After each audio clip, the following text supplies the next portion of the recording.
بله صدا رو دارید. بله بله بسیار عالی. We have your voice. Okay. Let me start. آقای کلیچ صدای من رو دارن. من حالا شما چیز کنید. Okay. Hello everyone. Herzlich willkommen.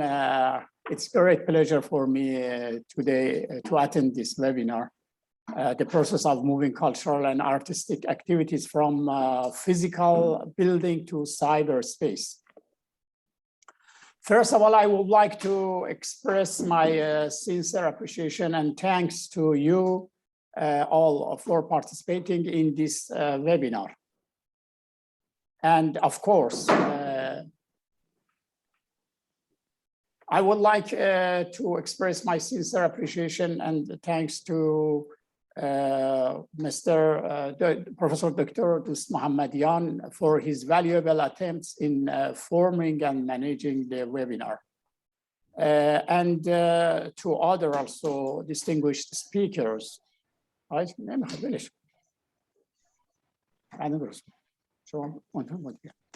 Sorry for interruption. The corona crisis brought about far-reaching changes in common lifestyles. These changes were mostly mandatory, not optional. One of the consequences of the COVID crisis and one of the most important of the changes was the suspension of or closure of cultural, artistic, and educational activities, and its gradual transfer from real space to cyberspace. Although with the improvement of the situation in the world, some cultural, artistic, and educational activities gradually return to the real space. The reality is that many people prefer to continue their presence in cyberspace. Therefore, our work today and tomorrow in the field of culture, art, and education will definitely be different from yesterday's world. Certainly, virtual programs have some advantages and some disadvantages. Our physical programs, which I will mention a few of them very briefly. In cyberspace, you have no geographical restrictions. Your contacts from anywhere in the world can be present in the program. Webinars and other online programs in cyberspace are not limited to the performance time of the program, and anyone interested can watch it at any time later. Such programs have a lot of economic savings. It is no longer necessary to think about the cost of accommodations, transportation, and food. Lecturers and audiences also save a lot of time because they do not have to waste time going to a certain place. There is no need for a special hall or place for gathering to carry out large cultural and educational programs. But what are the disadvantages of cyberspace and online events? No matter how sincere the communication in these programs is, but it still lacks the benefits of a face-to-face relationship. There is never an opportunity for participants to contact and get to know each other and talk to each other privately. The feeling and the concept of the speaker's message are not well conveyed to the audience. Some people believe that concepts are not fully conveyed in virtual cultural and educational programs. Technical problems, especially in less developed countries such as slow speed and low internet bandwidths, cause frequent interruptions or the quality of audio and video is very low, and as a result, communication is not established properly and incomplete or interrupted messages are transmitted. Some people do not want to share their faces with others in online programs. I have seen this problem many times over the past year, even in webinars and online programs that we have held. One of the challenges in online education is that some students simply sign up to attend classes, but they don't remain there. People who do not have the proper hardware may have problems also. The COVID crisis and the closure of the universities led to a new look at the cultural programs and e-learning, and the potential of these methods became apparent. Some experts believe that in the post-corona era, this method can be continued, or combined programs, virtual and face-to-face, can be put on the agenda. Thank you for listening to me, and I will ask Professor Dr. Doost Mohammadian to manage the webinar, and thank you all for listening to me. Thank you. Okay, thank you so much, Dr. Hamid Mohammadi, the cultural consultant in Iranian Embassy in Berlin, because of managing and establishing this webinar today, and also the other partners like University of Applied Science FHM in Germany. And also I'm thankful from the other colleagues in Hofstede Institute in Berlin. And now I'm going to introduce the respected speakers for our webinar today. The first speaker after me is Professor Dr. Rajah, my real nice and positive friend from Malaysia. He is a professor in United Kingdom, and he is executive director at Center of Executive and Professional Development, London in UK. And he has been for so many years consultant for the government of Malaysia in the field of management and sustainability. And it's a great honor to have him today as a speaker. The next speaker is Mr. Huib Wursten. I'm very happy to have Mr. Wursten here because his expertise is culture, and he has more than 25 years experience in the field of culture in different countries. He is associate partner of Hofstede Institute Group in Netherlands, and he has been lecturing in the field of culture, education, and economy in this last 25 years. The next speaker is Dr. Yanki Hartijasti. I hope the pronunciation is right. Assistant Professor in Department of Management, Faculty of Economy of Business in University of Indonesia. And the next speaker is Associate Professor Dr. Rasha Gazzaz from King Abdulaziz University, Jeddah, Saudi Arabia. The next respected speaker is Associate Professor Dr. Shahram Abadie from National School of Architecture, Strasbourg University in France. And as you see today, we have really different people from different universities and the countries and cultures. Unfortunately, Dr. Kamal from Morocco, he had a problem, about his health today, and he wrote me a message. He was in the hospital and he could not attend to our webinar today. But I hope he will get soon better and healthy and come back home. Okay, I'm going to start my presentation regarding the topic of our webinar today, the process of moving cultural and artistic activities from physical building to cyberspace. I'm sharing my screen with you now. that would be good if you give me access to share my screen, because now I don't have access to do sharing.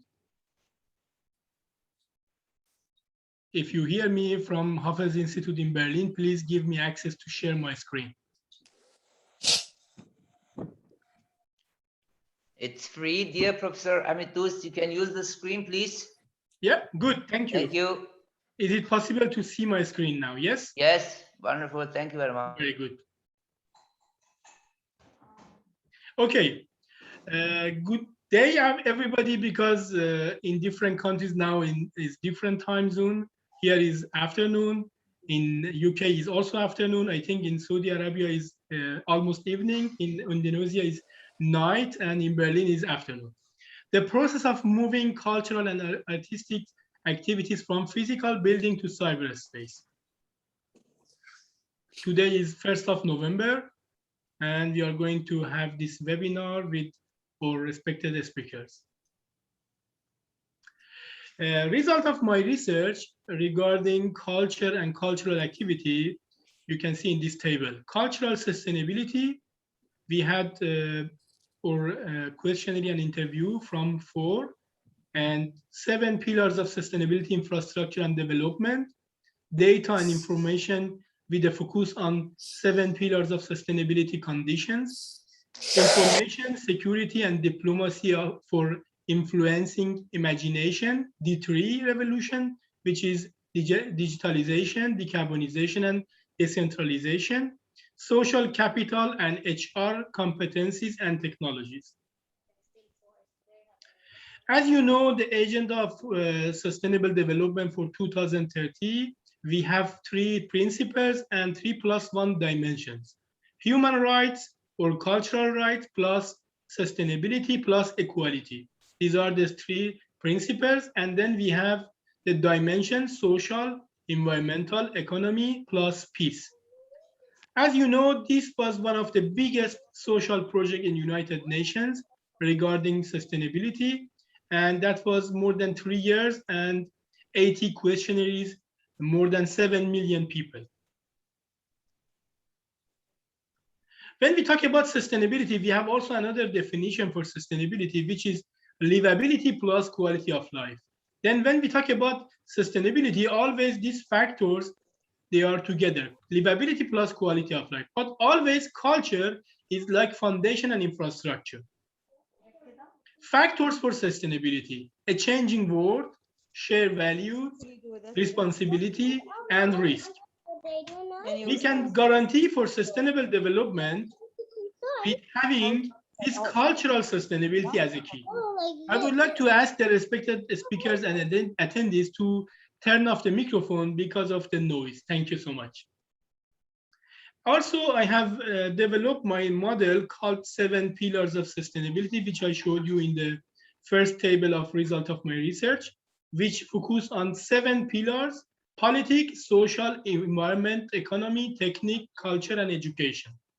And if you look at the right spider diagram, you can see before Corona and after Corona, the situation was completely different. Before Corona, the blue one is more harmonized and bigger size in the field of sustainability, more balanced. And during the Corona, because of Corona, we had less sustainability because of livability and quality of them. And you can see the red one. Sustainability impacts. Then we can combine the 7 pillars of sustainability with the model of livability plus quality of life. Then this is possible to calculate the cultural sustainability. Then effective sustainability with the focus on culture is sigma, probability of each factor times impact of each factor times ratio of each factor after normalization. Then I had developed and introduced the theory of fifth wave or tomorrow age or the comprehensive everything and related theories, models, and concepts in 2010 to 2017. And we already had a conference in University of Oxford 2 weeks ago in London from 13 to 15 of October. And that was really interesting conference because we had different speakers from different countries regarding different aspects of sustainability. You can see the overview of this theory. Since 70,000 years ago, we had the cognition revolution, and 13 to 10,000 years ago, we had agricultural revolution. 500 years ago, we had the scientific revolution. During the scientific revolution, 300 years ago, we had the industrial revolution. And then 100 years ago, the first business and economic revolution happened. And after 2020, we are going to face with the second business and economic revolution. And in my theory, I named the 2020 to 2030 the edge of tomorrow, which is preparing us to get readiness for future concern. If you look at here in the right side on the top of this overview, you can see a model called KTB, Knowledge, Business, and Technology. And then you can see we have different societies and different industries from 70,000 years ago to now. What? The fifth wave theory is proceeding of combination of future of industry 4.0, which is a new concept of digitalization in Western culture in Germany, which I call it Industry 5.0 as a symbol of West, and proceeding of future of Society 5.0, which is evaluated by the Japan government, and I call it in my theory Society 6.0 as a symbol of non-West. To introduce, to support all businesses, especially small, medium-sized enterprises, to forecast, prevent, and face today's challenges and tomorrow's crisis. To provide societies to blue-green sustainability as a new concept, to innovative digital readiness for recovery and CSR strategies, with a focus on CSR 1.0 and CSR 2.0, which is corporate social responsibility and corporate sustainability and responsibility. Then I can conclude this theory. Business cultural economy can transfer from a traditional business to innovative data and blue-green sustainable business cultural economy. 7 pillars of sustainability model I already showed you, with the focus on 4 more pillars from the model from United Nations, which focus on social, economy, and environment. And you can see in my model, I have also politic, education, culture, and technique. Culture has a very important role as a foundation in this model. You can see all pillars, they can influence culture, and also culture influence the other pillars. Then cultural points are behind sustainability. Always, small, medium-sized enterprises are social-oriented, internally and externally. That means the managers always try to make a balance between internal and external perspective. Some of these pillars, they are always like infrastructure and foundations, like culture, politics, education, social, and environment.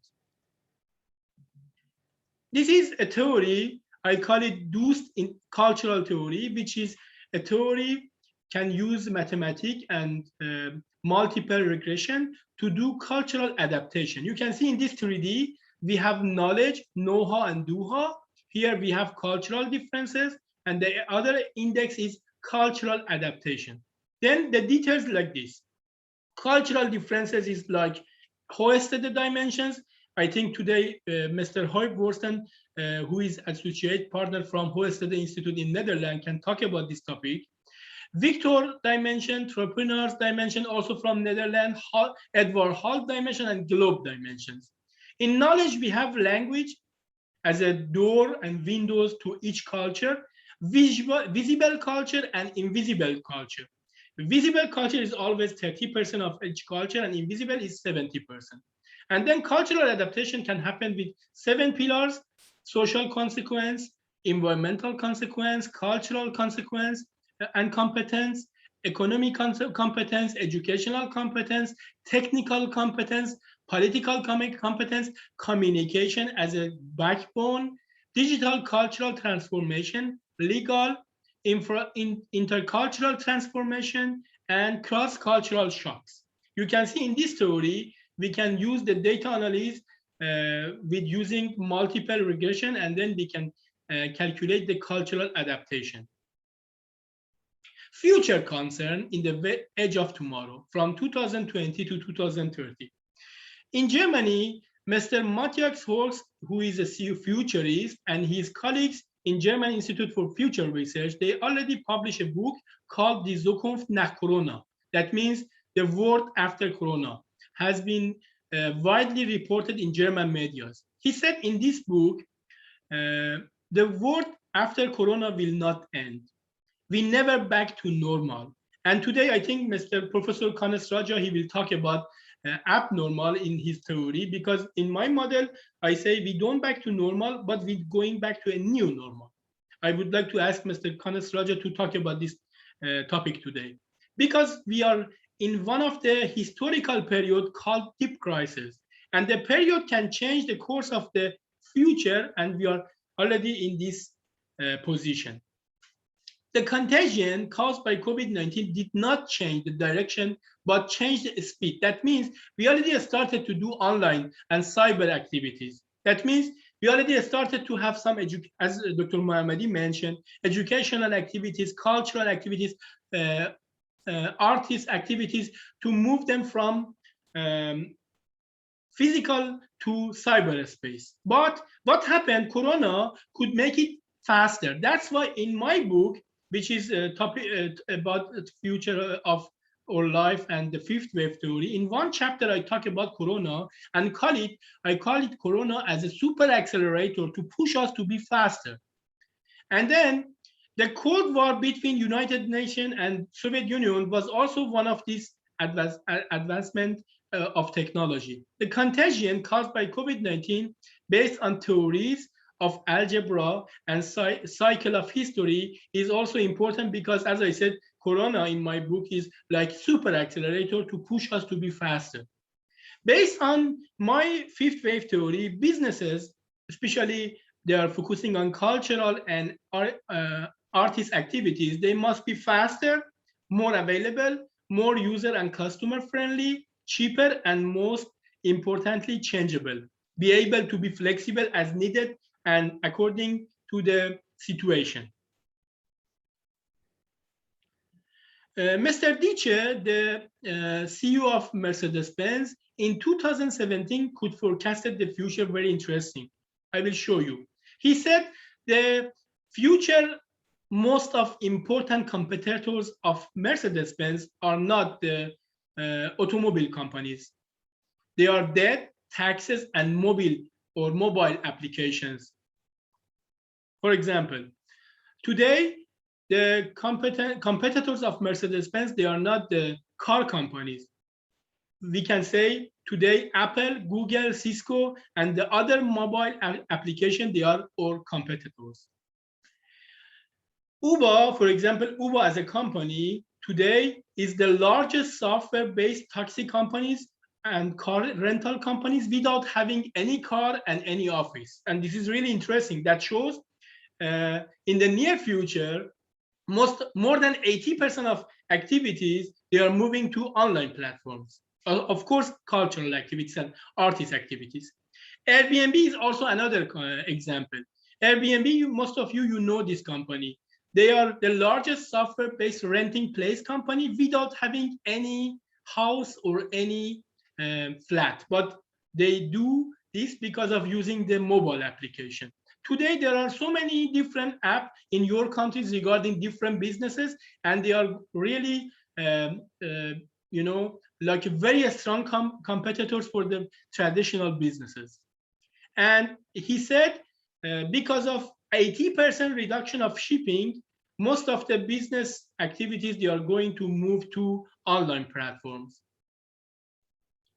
That was a photo of Mr. Dice, the CEO of Mercedes-Benz in 2017.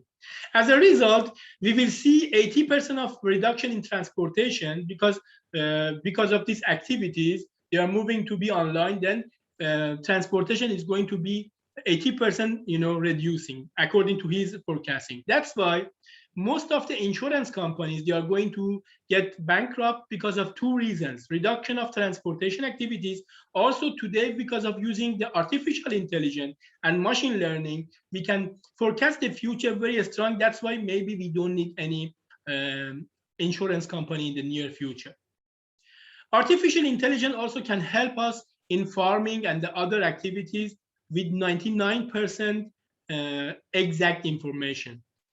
Some of the activities, they are really get a problem because of moving from physical to cyber, is like tourism or hotel business, because they have to be in person. According to my research regarding the world after Corona, I got 12 results. The world will change, behavior will change, humanity will return, the economy after the contagion is still breathing and alive, contagion, outbreak, and reconciliation of technologies, privacy risk and health risk, intensification of domestic economic shift, a strengthening bonding or bonds between people because of understanding the values already existed. The provision of health and medical care is evolving. Medical doctors, nurses, and pharmacists, they are in the front line. The submission of world trade and to regain the opportunity for living in a better way and prosper the economy. Here you can see the edge of tomorrow according to the fifth wave theory, contagion of COVID-19 as a risk in 2020, and then we are going to face with some other biological attack, and then a risk of economic shift and recession, and then we have risk by social problems, and then risk because of greenhouse gases emission and climate pollution, crisis caused by climate change, technological problems, and the last one, if this happens, can end our life, biodiversity collapse. And of course, during this time, always we have different hybrid warfare in different countries. Then you can see the chain of challenges and crises.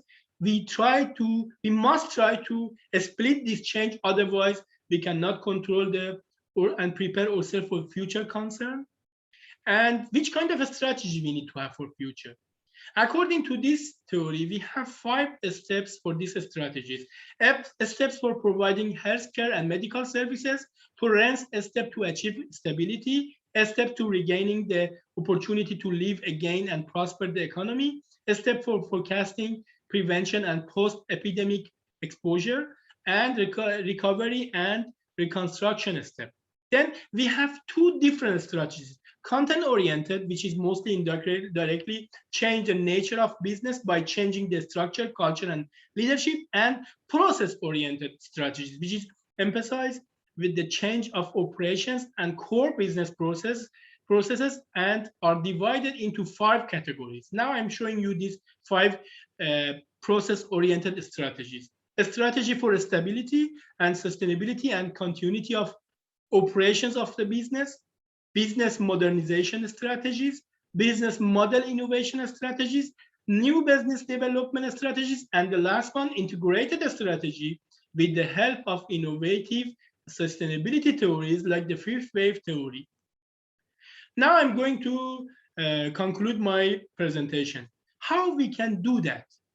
First of all, for moving from physical to cyberspace, we need to have globally thinking and acting regionally. That means culture is not a separate or isolated or independent issue. Culture has relation to different topics. We should not look at culture individually. Pay attention to the important indicators which are the foundation of infrastructure for the culture. Culture can be classified into 2 general categories based on cultural or culture iceberg.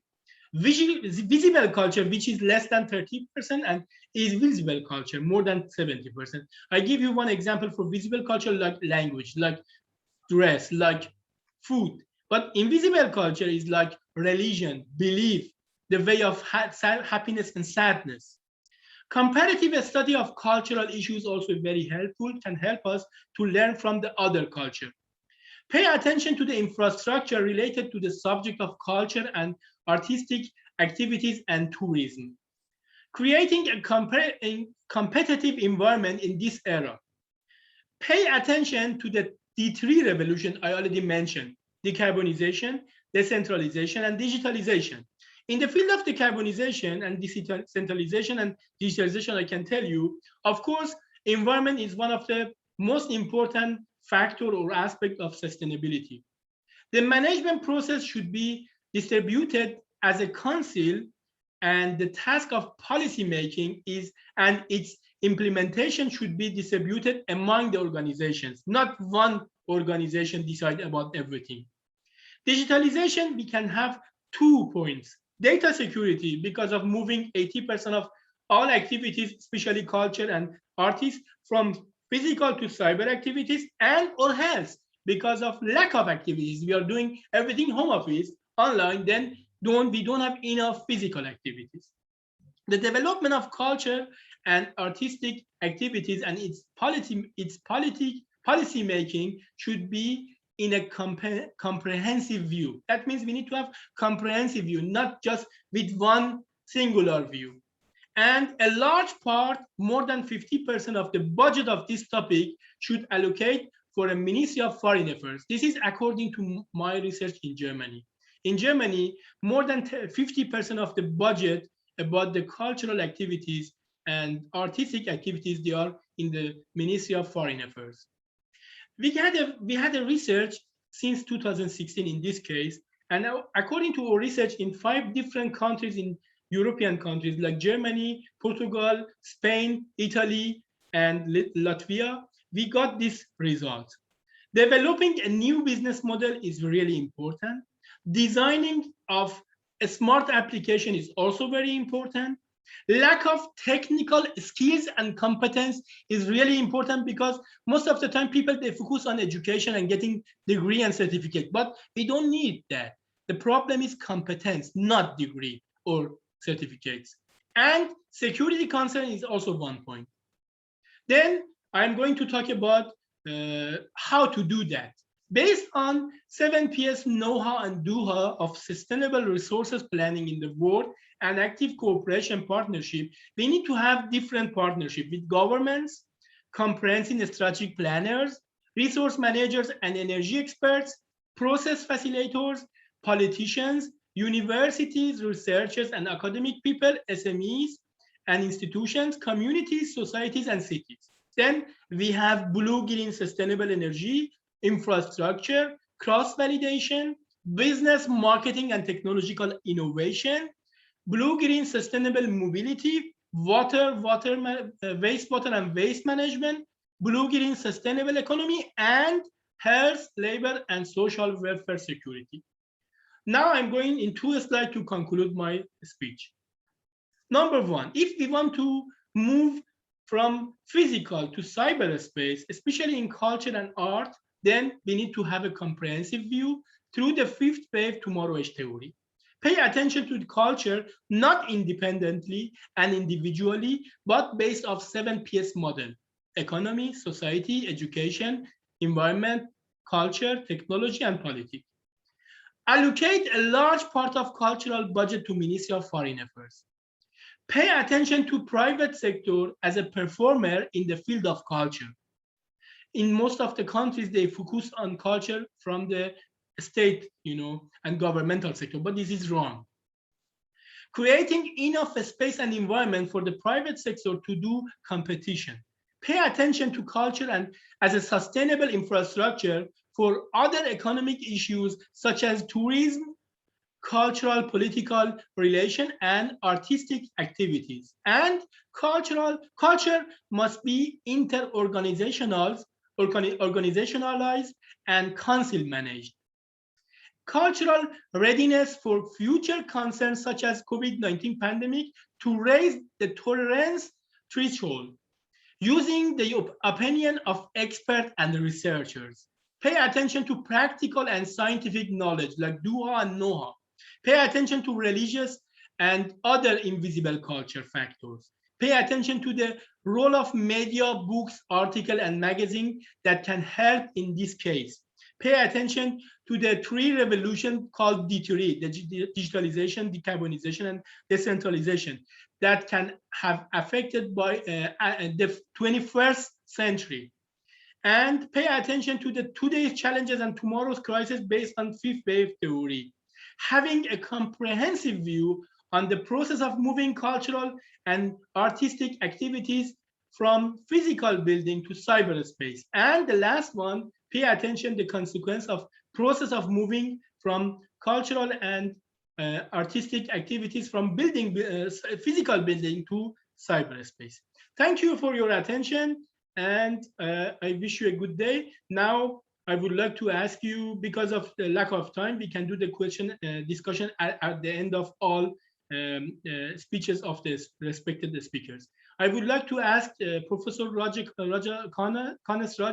to start his presentation. Thank you so much. Professor Rajah, can you hear us? I think your microphone is off, Professor Rajah. My mute is back on now. Can you hear me? Yes, I can hear you. Okay. Well, first, thank you very much, Mr. Hamid Mohammadi from the Iranian Embassy, Cultural Attaché. And again, Professor Hamid Doost Mohammadian, thank you very much for inviting me. It's always a pleasure to join your sessions. I learned such a lot by listening to you again. And also, I'm looking forward to listening to the other speakers. Thank you so much, Professor Rajah. This is a great honor to have you as a respected speaker today. Thank you. Please start. Thank you. Now, I'm going to share my screen. I've got some slides on. I'll try and do this now.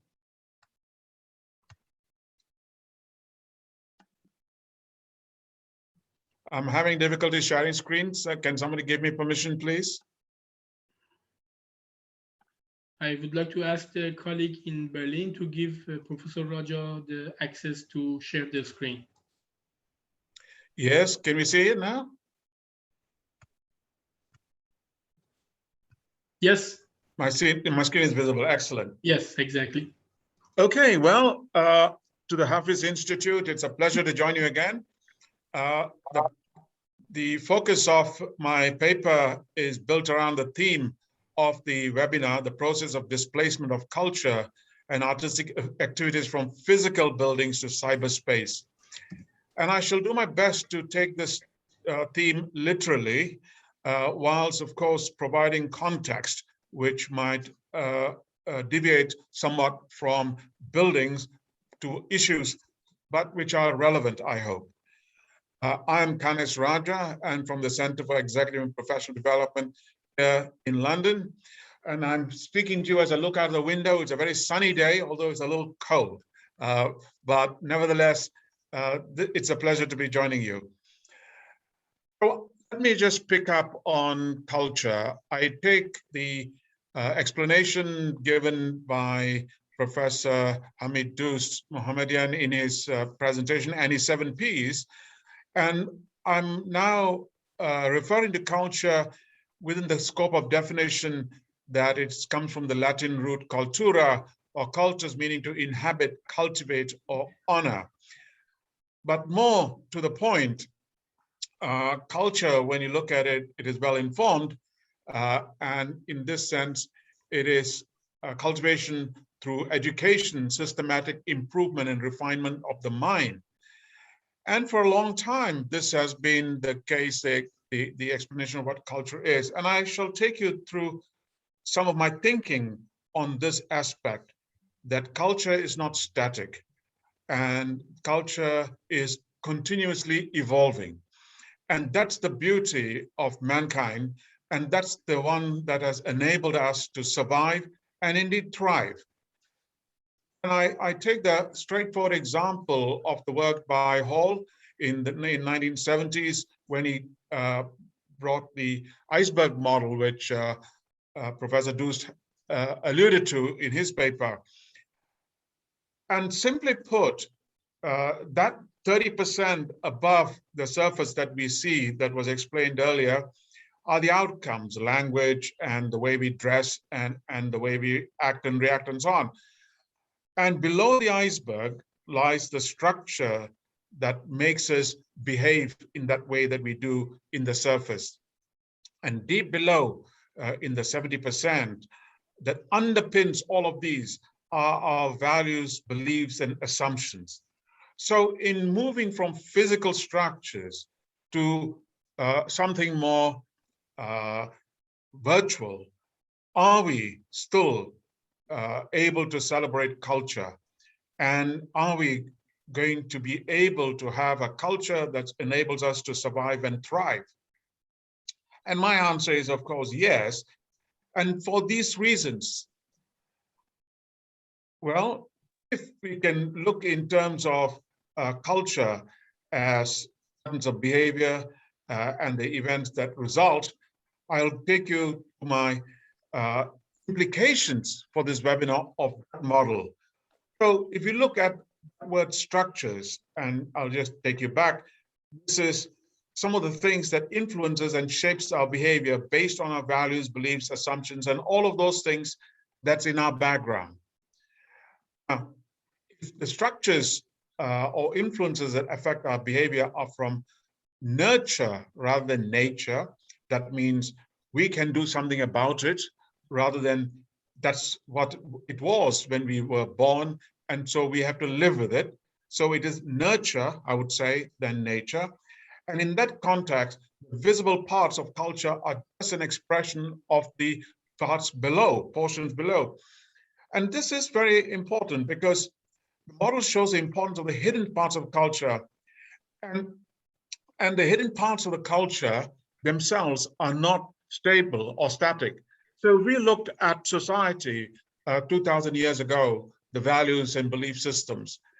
Now, I think what we can say is that much has changed over time. We are now living in a completely different environment, a much more built-up environment. And our values and belief systems have to evolve to fit in with this built-up environment. We looked at implications of this for the webinar, and I take you here the point that education throughout this period that actually puts a frame around the structures which allows us to behave in this way or that way. Education is never static, and compare the world and the people and cultures just the last 70 years. If you looked at post-war period in any country, many of us came out with a problem on food. And so even in the United Kingdom in the early 50s, there was food rationing. If we move into the 60s, when we brought in automation in many of the developed economies, we find that life changed again. But in terms of culture, just look at two factors that impacted on people and made us different. One, if you look at youth, the hippie culture, where free expression was for the first time given space. The Beatles were here, the music changed, people smoked marijuana and roamed the streets with long hair and so on. But from then on, the younger generation became very much part of a society that decided on what was going to happen to our future. And the second factor I can share with you is in the 60s, women who have had a very traditional role, but during the war years, started to work in the armament factories to make guns and trucks and so on, and got used to the world of work. But in the 60s, in many societies, the birth control pill enabled women to choose when they were going to have children, and so changed the role of women in our society. These are important effects, impacts on culture. So if such events can shape culture, the fact that we go from a physical environment to a virtual environment is not an issue. And I go one step further.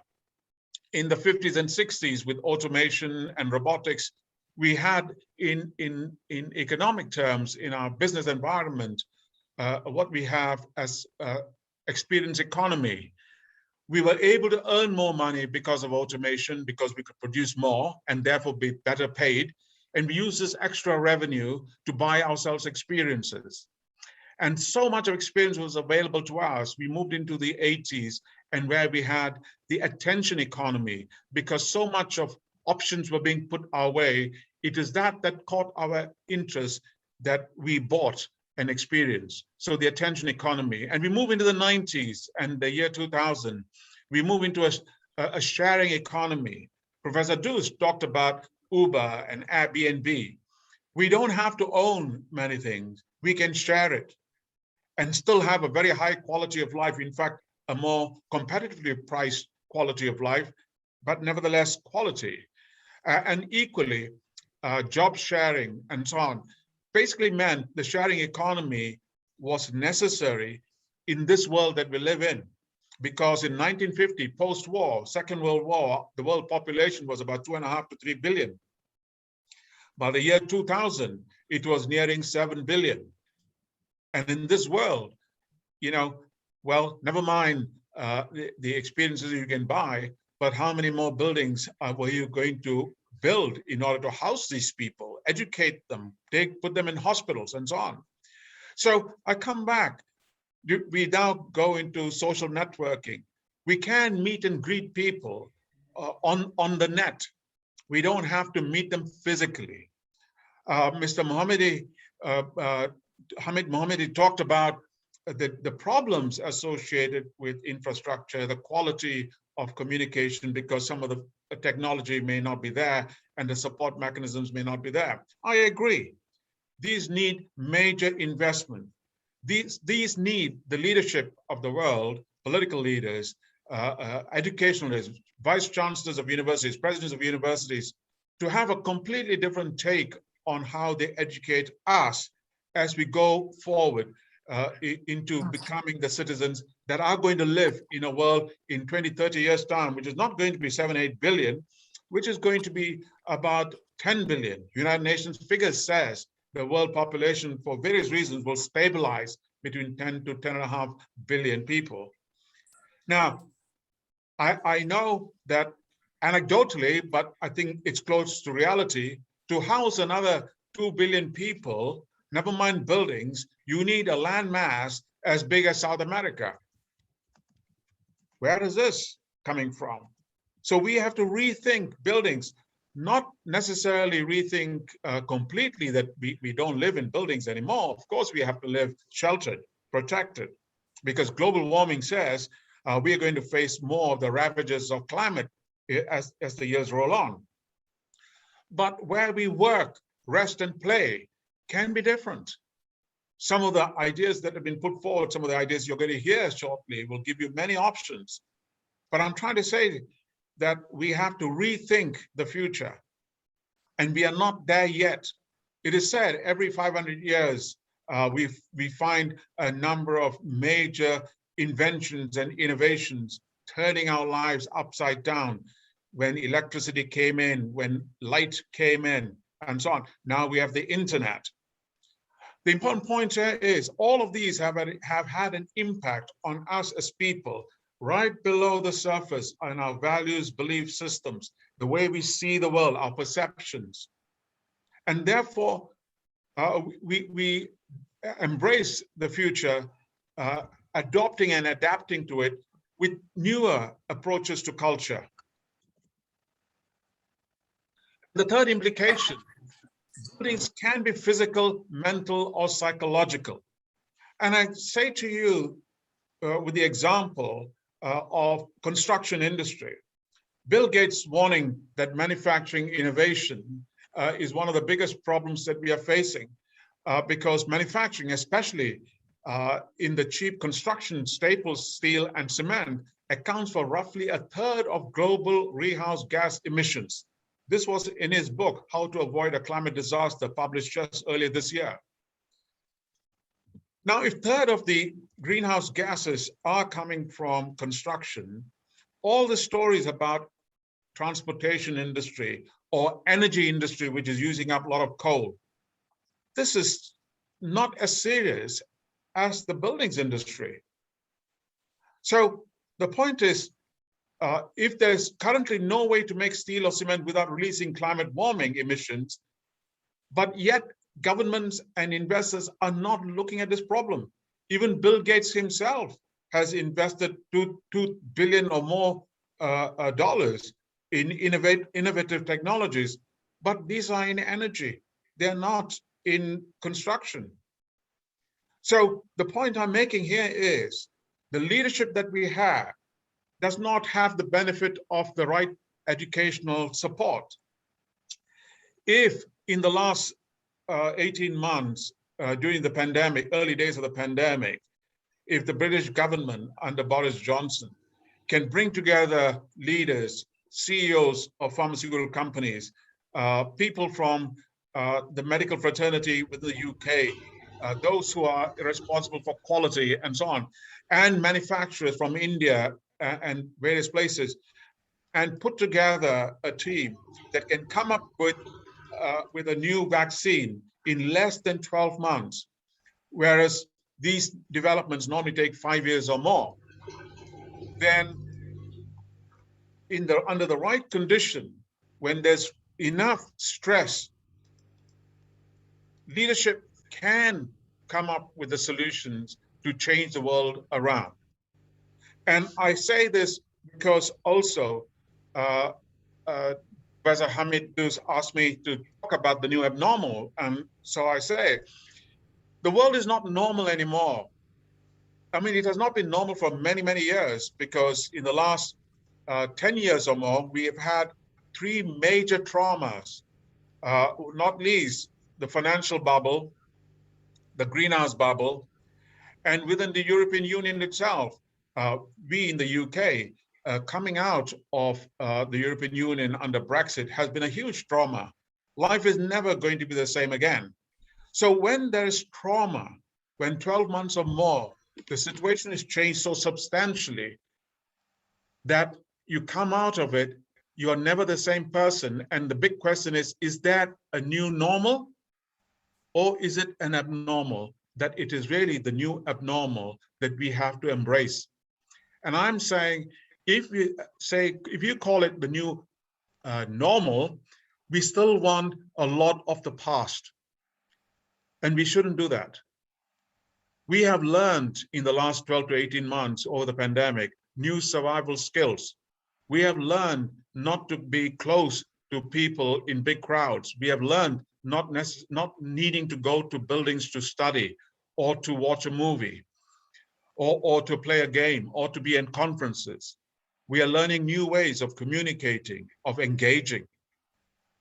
And you and I, at least the panel today is of an age that we are very used to meeting and greeting people.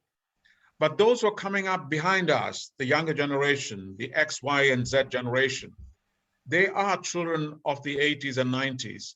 They are children of the age of the internet, of social media.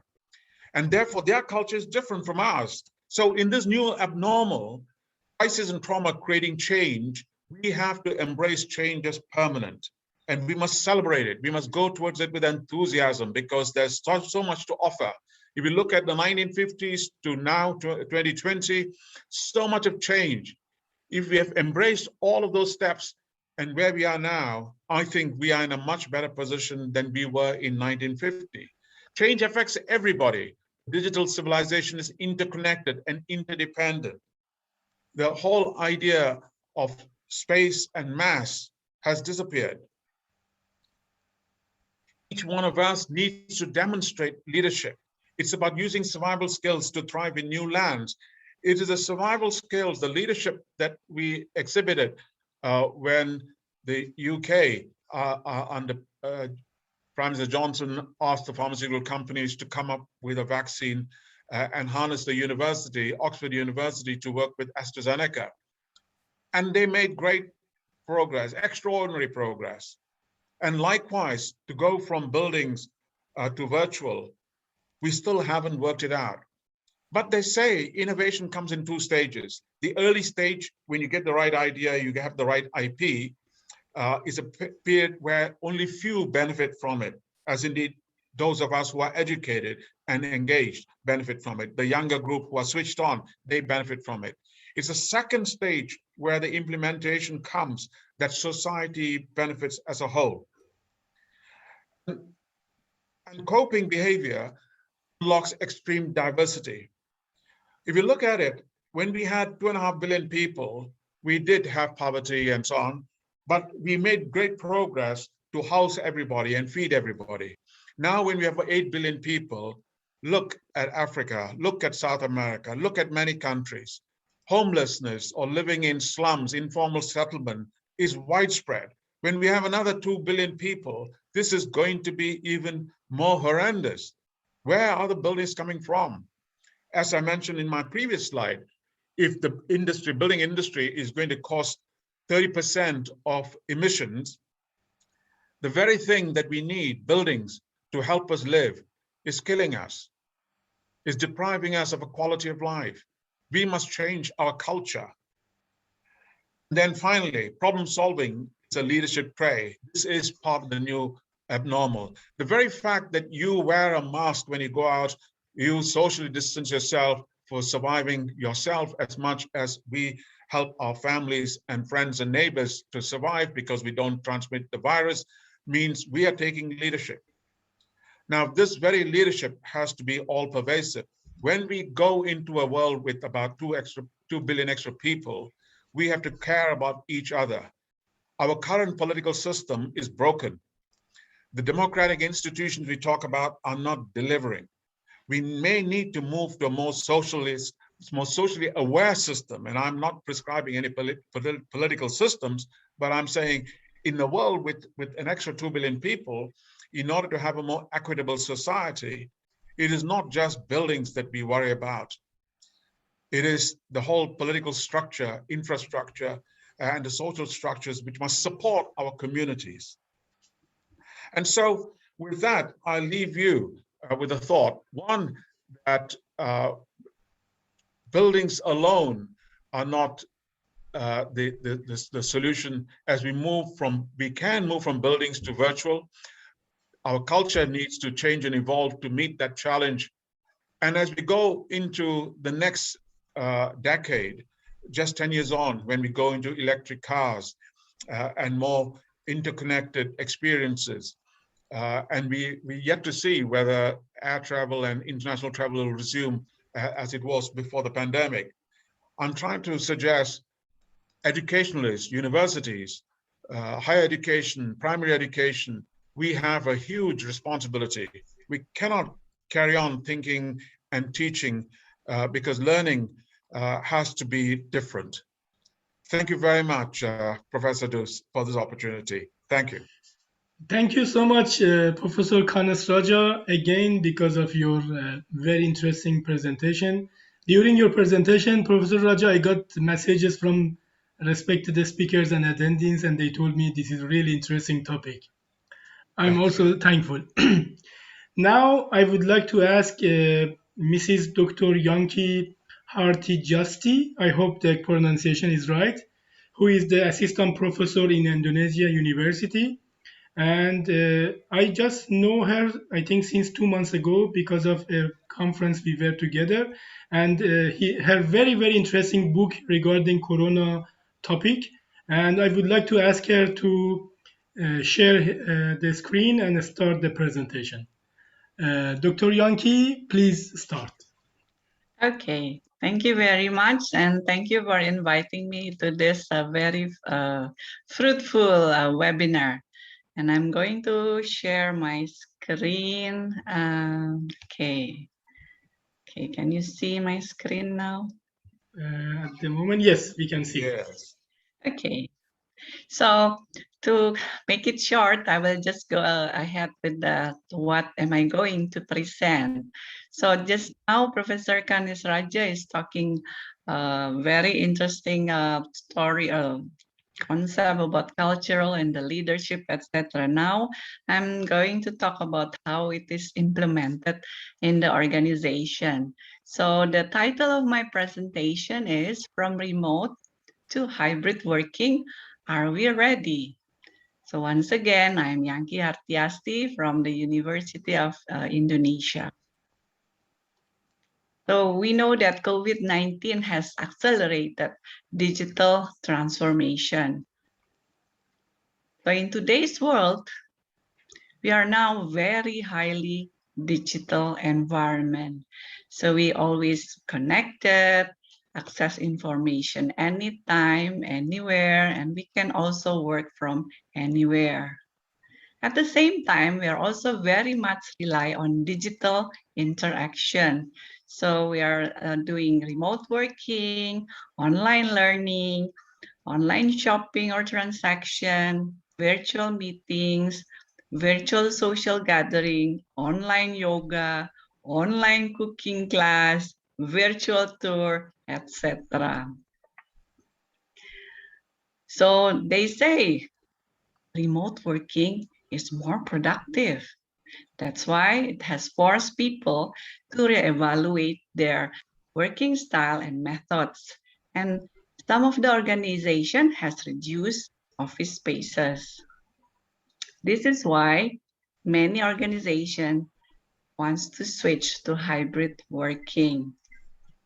But are we ready to hybrid working?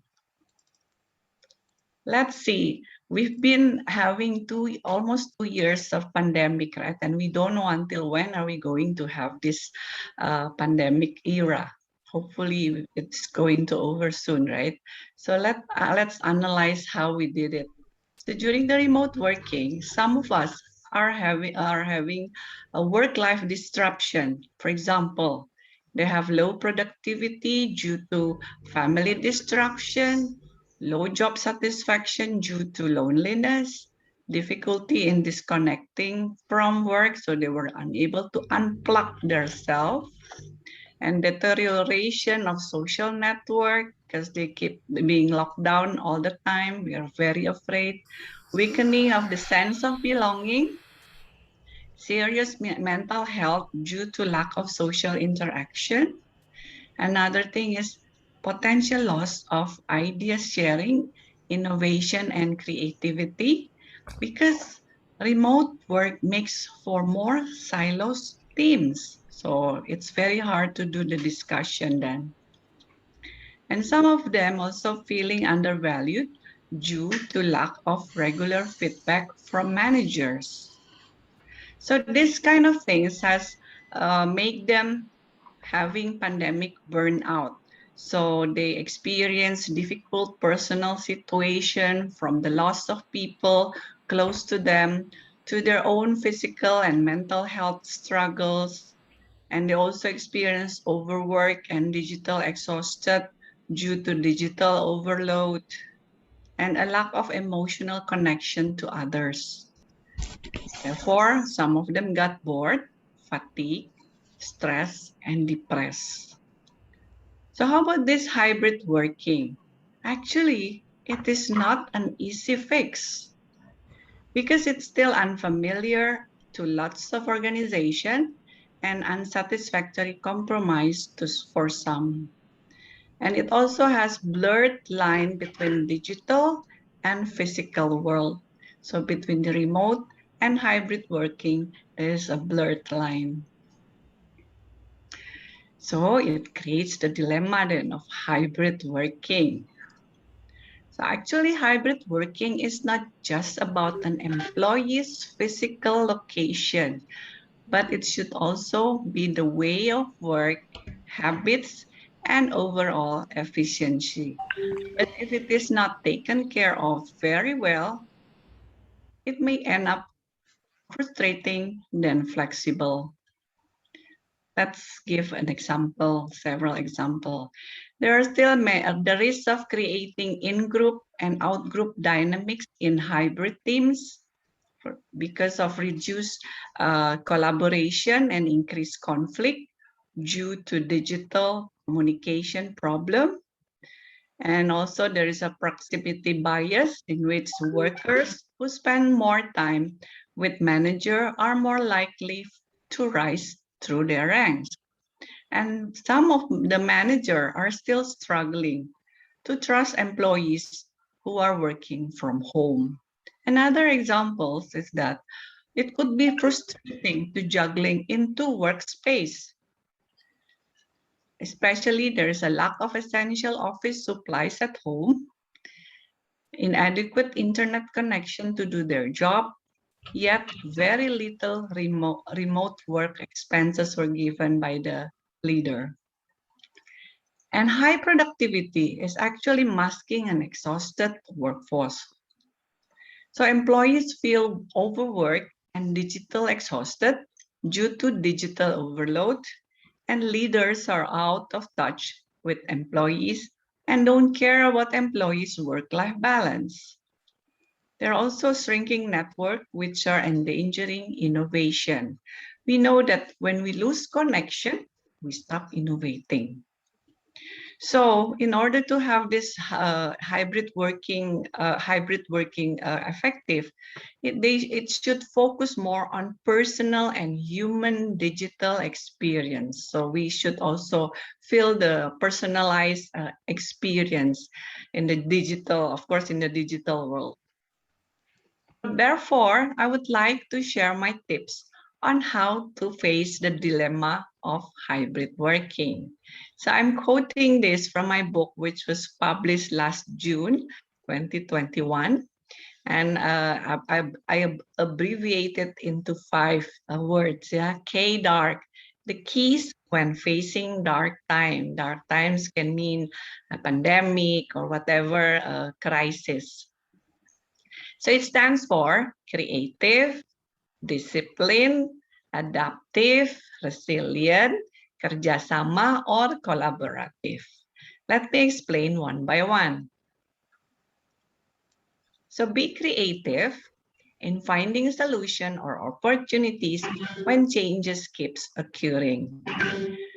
Remember that during the first month of pandemic, we have to be locked down, work from home, and then later on, afterwards, we can do work from office, and now we have hybrid working. So we just look at those issue as an opportunity, yeah, because we must learn from the Chinese that even their word crisis, it contains 2 words.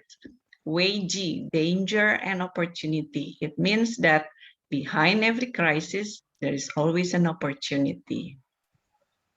So the comfort zone is the great enemy to creativity. That's why we have to move. Second is discipline in health protocol while stay productive. Of course, we must always implement wearing masks, wash our hands, and then stay away from the gathering, etc.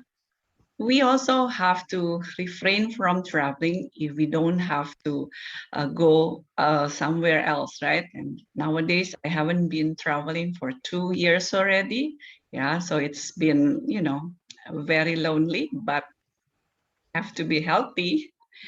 And then we must also be punctual, even though it's just virtual meeting, we must be punctual. We must also meet our deadline for our task. And then don't forget to save our money because, you know, we don't know what's happening later on after this pandemic. And we also have to eat healthy food, do exercise, and don't forget to have work-life balance. Discipline is the bridge between goals and accomplishment. And then be adaptive to digital acceleration. Remember, before COVID, many organizations didn't want to do digital transformation. So once the COVID is here, no, there's no excuse. You have to change or you die. Because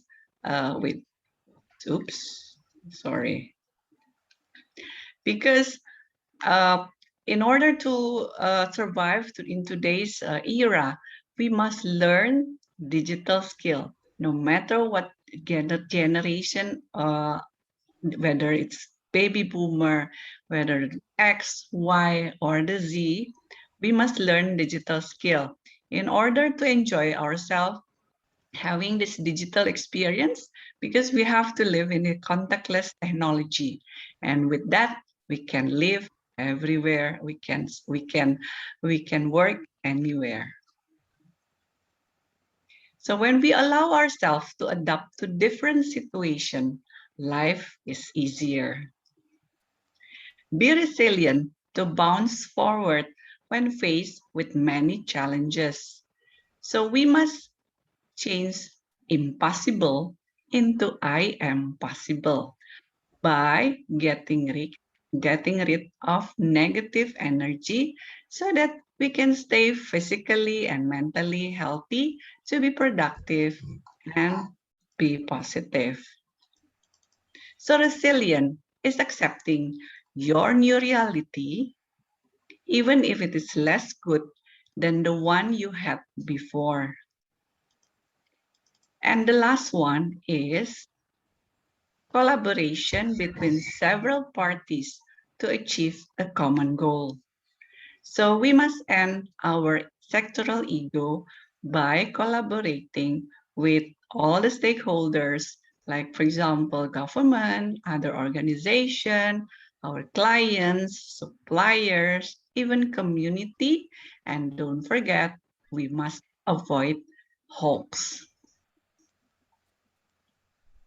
So alone, we can do so little.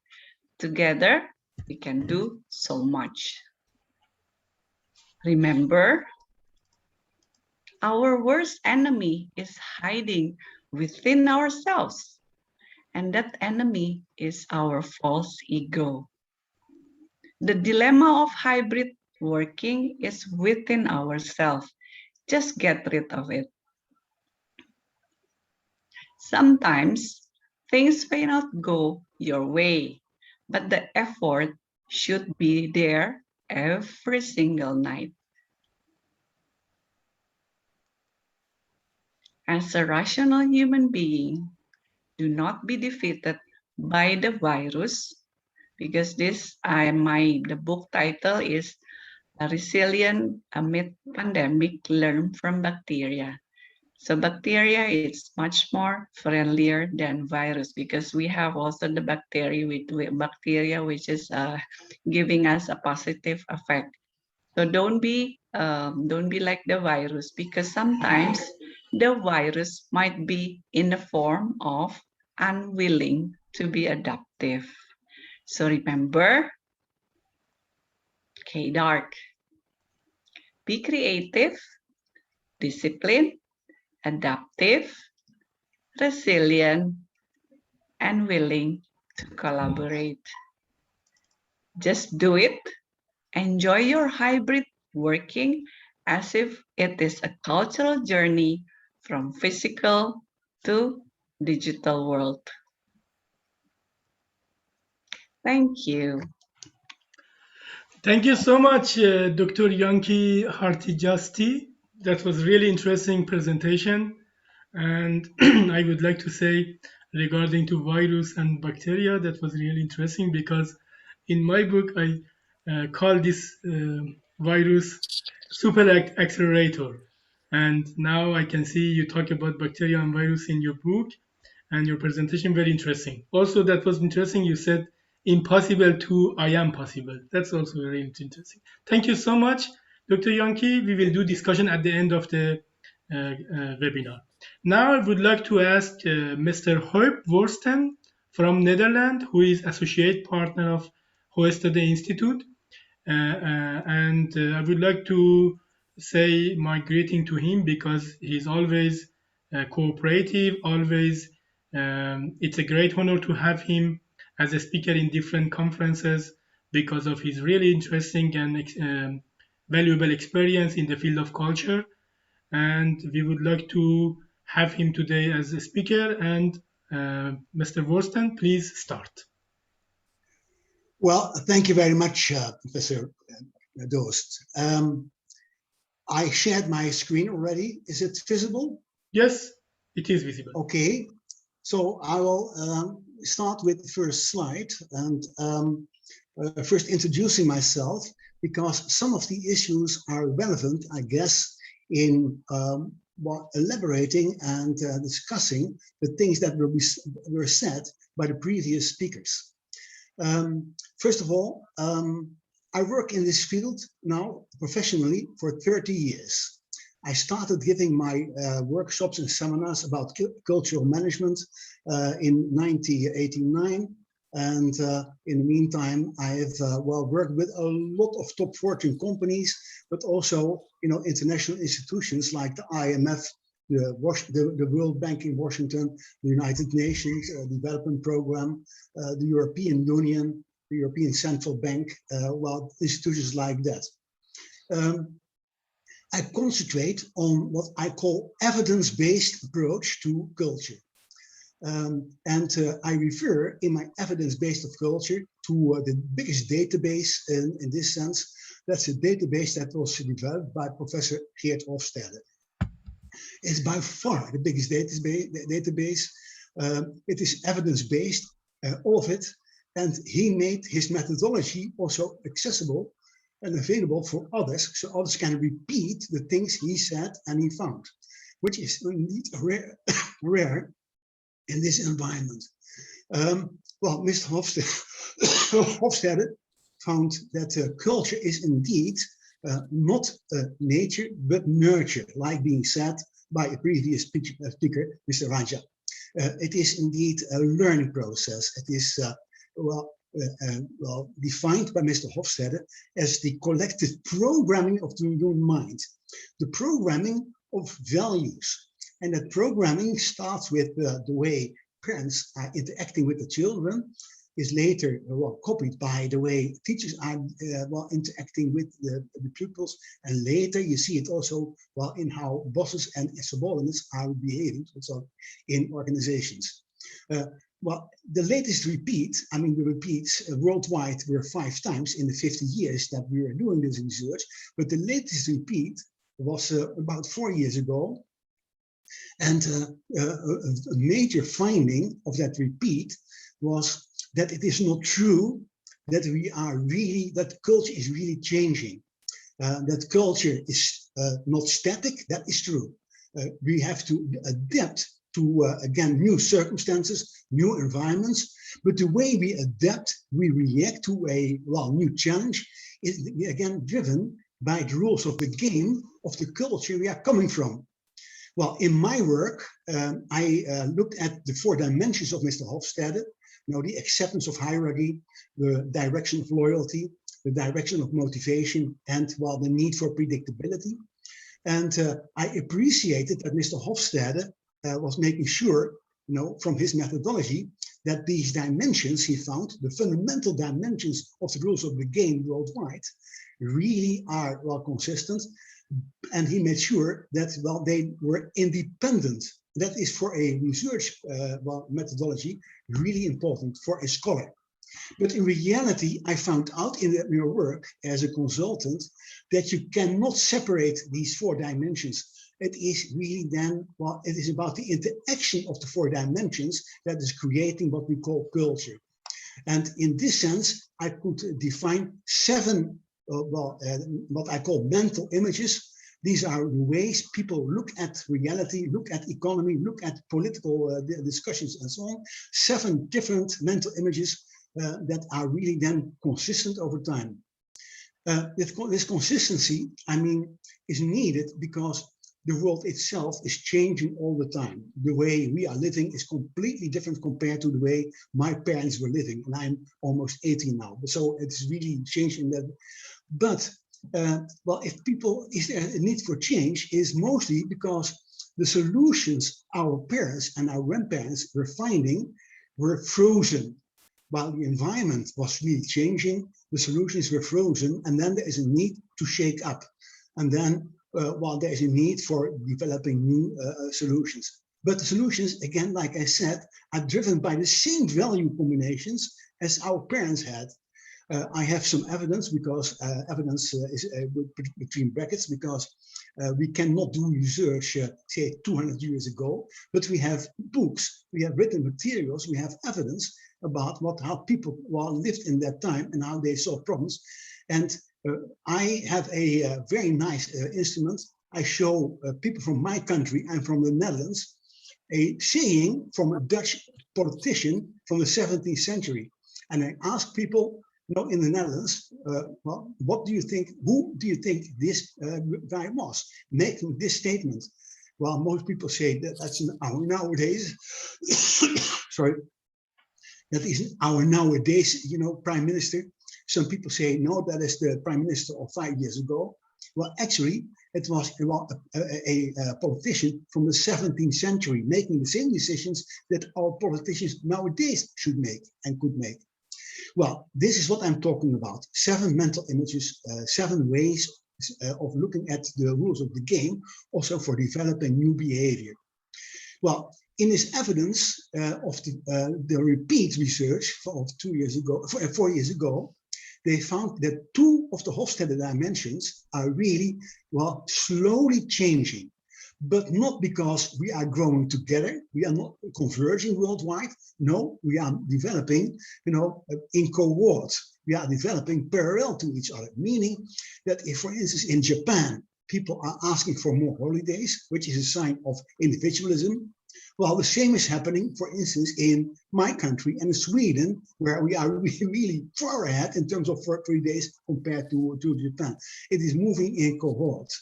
And that is indeed a very important element we have to take into account if I talk about the theme of today, about art and how art is, changing from the physical environment to the digital environment. You have to take that into account, because my presentation today is about especially this dimension of individualism. Before I go to the next slide, I will first define it. Individualism, collectivism is about the direction of loyalty. In collectivist countries, people are supposed to be loyal in first place to their in-group, and in-group can mean your tribe, your religious group, your ethnic group, your region perhaps. And in return for your loyalty, this in-group will help you out in coping and in surviving. In these collectivist countries, people really are in danger if they are too individual in their statements about their thoughts and so on, because that is, if you are seen as disloyal to your in-group, then you are thrown out and you cannot even survive. Well, that is really important to take that into account. Well, individualism is the opposite. Individualism is the type of countries where the individual is in the center of the mind, in the center of the thinking in terms of the values. In the school books, I just wrote an article in my country, which is an individualistic country, of school books of today. And they found out that school books, most of the sentences are beginning with I, which is a high indication of individualism.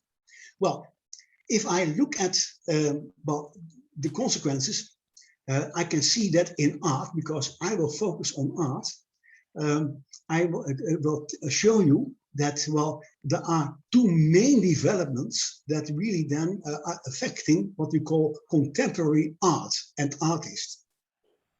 First of all, I have to admit that if I talk about contemporary, I really mean individualistic cultures, meaning the art as being produced in what I call the Western world. I mean, in the United States, in Australia, in the UK, in continental Europe, and so on, individualistic cultures.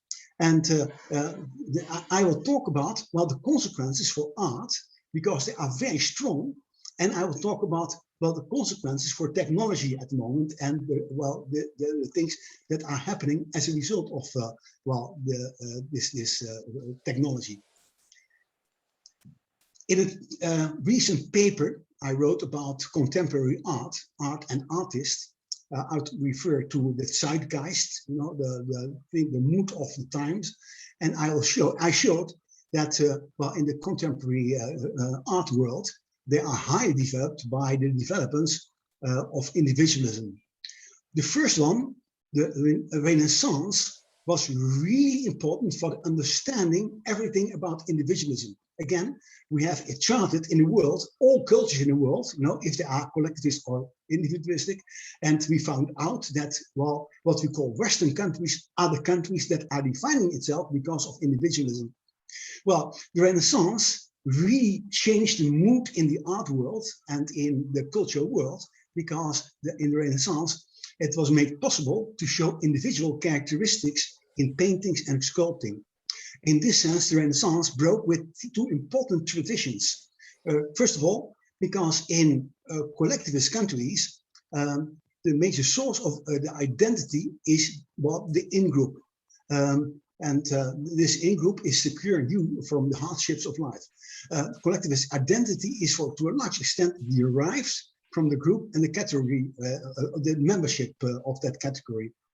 The person from a collectivist country hardly thinks about themselves as an individual. The Chinese scholar, Su, he argued that the Chinese word for man includes the person's intimate social, societal, and cultural environment, which makes that person's existence meaningful. Children in an individualistic culture learn to think about themselves, about their identity as an individual, as an individual person's identity, and being distinct from other individual identities. And friendships, for instance, are chosen not because of group membership, but because of their own choice in terms of individual characteristics. There is also a religious component here. I think I will not hurt somebody or really make a difficult life for somebody if I say, well, there is a religious component, because in the past, before the Renaissance was starting, in Islam, Judaism, and certain periods in time also Christianity, there was a prohibition existed against making of naturalistic images of living beings. The reasons, they have to avoid idolatry and avoid emulating God's creation. Some hadiths in the Islam makes it absolutely clear that a person who tries to emulate God's created force will be hard pressed on the day of judgment. So I quote in hadith: "He who creates pictures in the world will be ordered to breathe life into them on the day of judgment. He will be unable to do so." Well, this was changed. This way of thinking, this way of the value system was changed because of the developments of individualism. The second and the third development emphasized in history supported that direction of individualism. So, for instance, in the Enlightenment, the period that was really, really important for understanding the Western mood and the Western way of thinking during the Enlightenment, it was said to individuals that they really had to develop a critical mind. They had to do research themselves and starting being critical towards what church leaders and worldly leaders were saying to them. They have to really be critical about it, and they had to research. Well, the Reformation, in also Europe, and that's I'm talking about the Christian belief system, of course, also really was a next development, because during the Reformation, the Protestant church came up, and they were different compared to the Catholics, because in the Catholic Church, idolatry is really more or less supported. There are a lot of paintings, and the Catholic Church was a big sponsor for artists in the times that the Catholic Church was really important. Well, when the Reformation was successful, for instance in the Netherlands, the Catholic Church lost their power as a sponsor, so the artists had to develop their own business, and they really had to look at outside the church in terms of inspiration. And the rich merchants, and I'm talking again about the Netherlands, were really then the new sponsors. And that's what was the livelihood of Mr. Rembrandt, Vermeer, people like, all the famous Dutch painters. But in arts, there was still, one approach that was really important. It's called mimesis in English and in Latin. It is about the representation of reality. People were still trying to make a picture and to paint reality. And that changed in the time between 1815 and 1930, because some very disruptive developments worldwide. First of all, the invention of photography, because photography made it possible to really get an exact copy of reality, making artists in this sense superficial. Freud, the famous psychiatrist, showed that the unconscious had an enormous impact on so-called conscious and rational behavior, and they are emphasizing that. Einstein was really also making clear that our concepts of reality are really questionable, and he did it by the relativity theory. As a result, people in the art world and also their customers turned from their interest from objective realism to the way individuals are subjectively experiencing reality. And Impressionism, you know, people like Monet and all his colleagues, really the first example, and later people like Van Gogh, came to the picture. The fifth step in that development was the development of human rights. I think people worldwide at the moment are underestimating the importance of what this statement, the Universal Declaration of Human Rights, that was done, you know, a few years after the Second World War, and that was really a reflection of the individualism of the cultures that were dominant in that discussion, because the human rights are the rights of the individual. Not regarding gender, not regarding race, not regarding color, not regarding religion, not regarding even sexual preference. Well, all these rights are for individuals, the same rights and the same obligations, of course. And that had an enormous effect, of course, on reality, because it's also a new morality system. Allow me a little example of my problem, working sometimes in Africa, but also working now and then in religious countries, you know, for instance, in the Midlands of the United States. My first example is that as a consultant from a individualistic country, I was confronted with female mutilation. And if I really then said, well, this is bad, the answer was now and then, right or wrong, I don't know, because I'm not an expert. Well, that is part of our religion. Who am I to discuss that? Who am I to contradict certain religious experts? Well, the tool, the universal rights, gave me the opportunity to say, well, this is my morality platform, and I think this is bad because it's bad for women in terms of their rights of procreation and making joy and so on. Second example. In the Midlands in the United States, I came across people who defended racism by referring to the Bible, saying, well, Noah, when there was the big wave, you know, the flood, at a certain time in the Bible, was drinking too much wine. He was drunk. And two of his sons tried to help him, but one son, cursed him and made a joke out of him.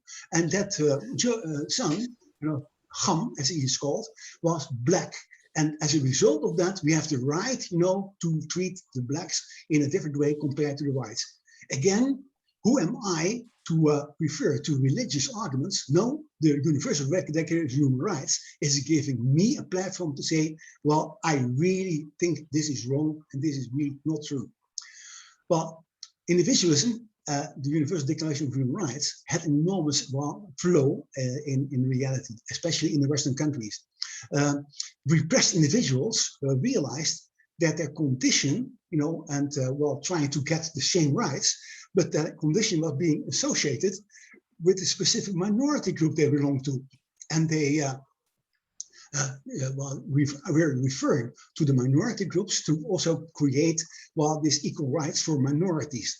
And then I'm talking about the equal rights of groups of women, people of color, the LGBTQ communities, the ethnic groups, sometimes religious groups, and so on.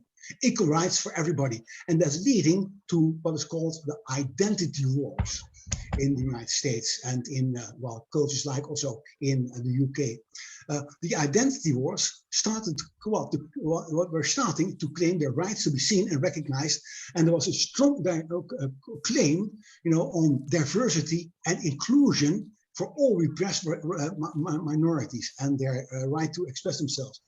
This is having a really strong effect also on art and artists.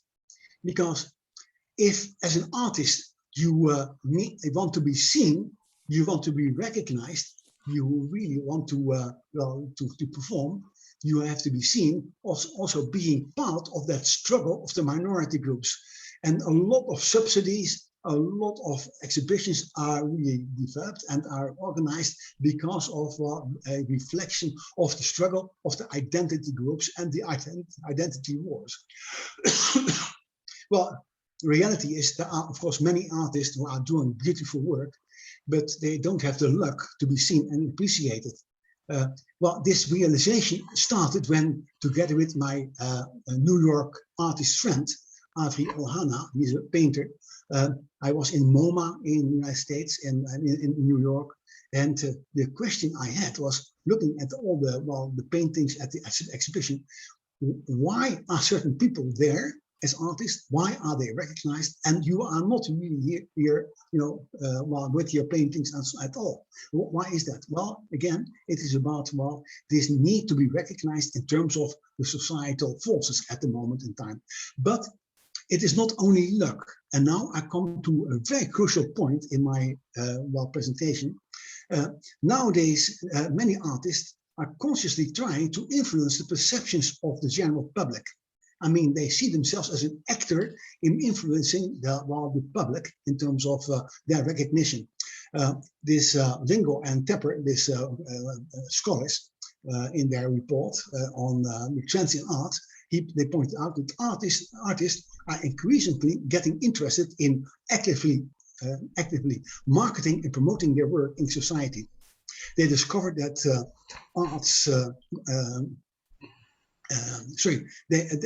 arts graduates, they discovered that the scholars, the arts graduates are really being asked about most important things at the moment in their education, in their training. They said, well, things like business and management skills, as marketing, are really essential for our success in the future and for our livelihood in the future. And we like to be more exposed to, for instance, marketing in our education. Mr. Wursten, Mr. Wursten, sorry for interrupting you, because we have to, according to a schedule, finish the webinar until 16 o'clock. That's why we have also still 2 more speakers. I would like to ask you to conclude your speech in 2 minutes, 3 minutes maximum. I have 2 more slides, I guess, 2 or 3, because I'm now going to the technology because of the consequences for internet and digital information. Marketing and the digital environment are now combined. The markers of that are interconnectivity. We are, on our personal digit assistants, we are 24 hours a day, a week long, available. The galleries are replacing their sales to online kind of marketing. And if you look at the consequences worldwide, the estimate value of online marketing is forecasted to reach $9.32 billion by 2024. There is the influence of the crowd, where the artist is having a specific message. It could be that the crowd interprets and sees this piece of art differently and changes the intended meaning. The followers, the masses, create media sensations, viral videos, and also trends. And then there is the impact of influencers. Well, popular media hosts, media stars, and influencers have a significant impact on the original art, depending on how they see, understand, or digest this art. And when sharing with millions of their followers on the social media platforms, their comments, upload, or distribution could have enormous impact for this interpretation of the artwork, also in comparison to the original art. Well, I leave it here. Thank you. Thank you so much, Mr. Huib Wursten from Netherlands, because of very interesting presentation and your expertise in the field of culture. Now I would like to ask Associate Professor Dr. Shahram Abadie from National School of Architecture in University of Strasbourg in France. Please, Professor Abadie, start your presentation. Thank you, Professor Doost Mohammadian, for inviting me to this interesting webinar on a very current issue in cultural sphere. Many thanks to the Iran House in Berlin for supporting his initiatives and this organization. I will share my my PowerPoint.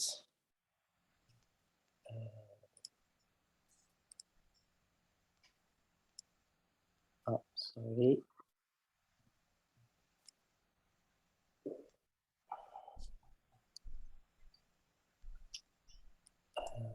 Is it okay? You have my Yes, presentation?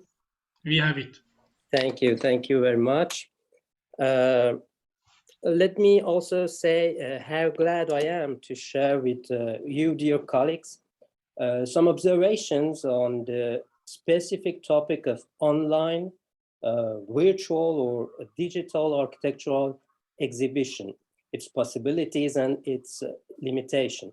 I had planned to present this topic in connection with the architectural education problem during lockdown due to the pandemic. But given to the time I have, I would rather focus on this part, the exhibition issue. To introduce the topic, I would like to mention the post-COVID context and its restrictions on the cultural activities, which imply concentration of crowd in an enclosed space, such as museums and exhibitions. Maybe you had already seen the picture on this slide or the video from which it is extracted. It shows the 3 penguins from the Kansas City Zoo that were brought in the nearby Nelson Atkins Museum of Art. This was a successful initiative undertaken on May 2020 to capture the audience during the closure period of the museum. Indeed, the video of this unbelievable visit was seen more than 1 billion times on the web, and the museum website hit increased more than 10%. And I would like to quote Pierre-Yves Longchamp, the founder of Click France, a club that gathers museums and cultural exhibitions in order to face the contemporary digital impact. He noted 2 approaches to face the problem: recycling the existing content on the website, or the solution he appreciates more is a production of original and suitable content for the online exposure. Now I want to present here a critical approach of a French experience in the same vein, specifically in the field of architectural exhibition. The project began long time before pandemic restrictions and is undertaken by the Architecture and Heritage City in Paris. First, let me introduce this institution in few words. Cité de l'Architecture et du Patrimoine was planned on 2004 through the fusion of many pre-existing institutes. It is located in Chaillot Palace, not far from the Eiffel Tower, as you can see on the slide. The city includes today the French Institute of Architecture and its rich collections of 20th century, 20th century architects' archives, a specialized library, the Architectural Restoration School of Chaillot, and an architectural museum called a Museum of French Monuments.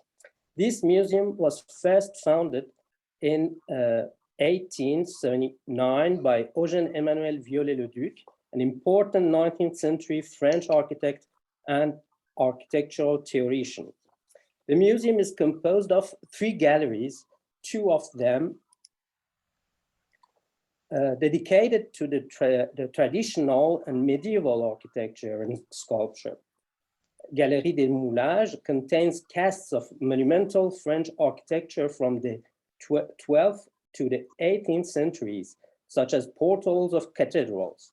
And Galerie des Peintures Murales et des Vitraux includes copies of murals and stained glasses from French Gothic churches.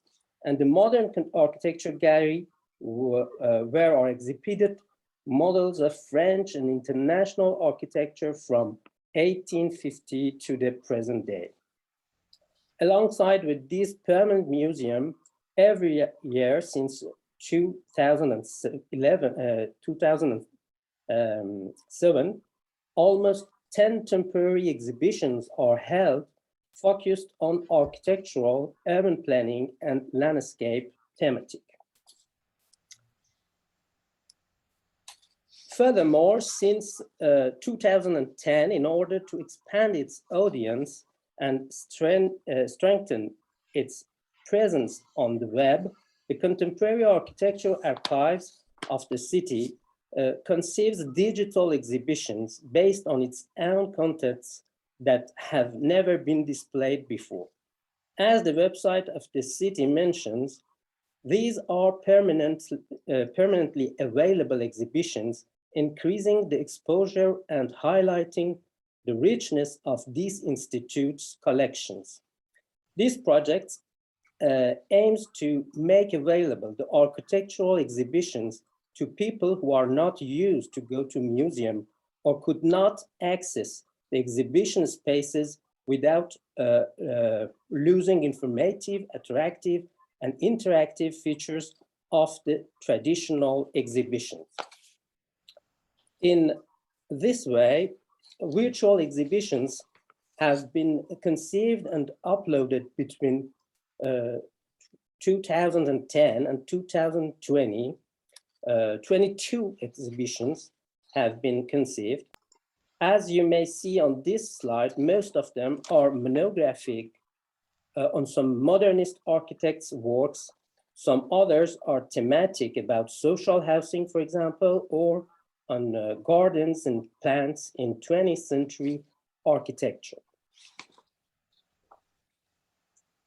To show you how these exhibitions work, I would like to take as an example the exhibition called Architecture and Light in the 20th Century that has been created in collaboration with a group of art history master students of the University of Picardy and published since 2017. As you can see,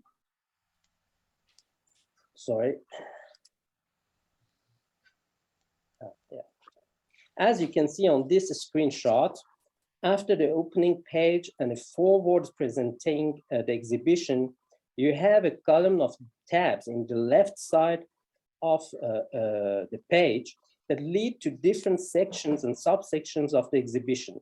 These sections are elaborated by topic. In this case, light and the society, structures and materials, electric light, and spirit of light. Each section is introduced by a short notice presenting the thumbnails of virtual panels or images included in the section. Thumbnails offer an overview of the section. By clicking on the thumbnails, you access the full-size format of each image. Each page looks like an exhibition panel with its captions, including main information such as title of the piece, its author, date and place of creation, and the material properties. The content is essentially two-dimensional: photographs of building, plans and drawings, or shots of models of the buildings. Now, the question is to know if this presentation is enough riveting and interactive to capture a wide audience. What are the differences with the traditional exhibition physically held in the museum? Some of the mediums used in the traditional exhibition are equally possible in virtual exhibition. Audiovisual records, for instance, may be uploaded to give further explanations and make the visit livelier and more dynamic. In contrast, an important medium of architectural representation, the model, could not be displayed in virtual exhibition otherwise than through its pictures. Yet, the interest of model is to allow the observer, particularly a lay person, to realize the very space designed by the architect, as it is not always easy to visualize the space through the drawings. The model is also a very useful medium to explain the the structural principles of the building and show some qualities, of the architecture that may not be seen after the building is achieved. When enough space is available, it is even possible to let the public have a real experience of the space by full-scale reconstruction of some parts of the building. For example, in the Contemporary Architecture Gallery of the city, a show flat of the famous Cité radieuse of Le Corbusier in Marseille is constructed. This building is considered as the origin of the new modern housing.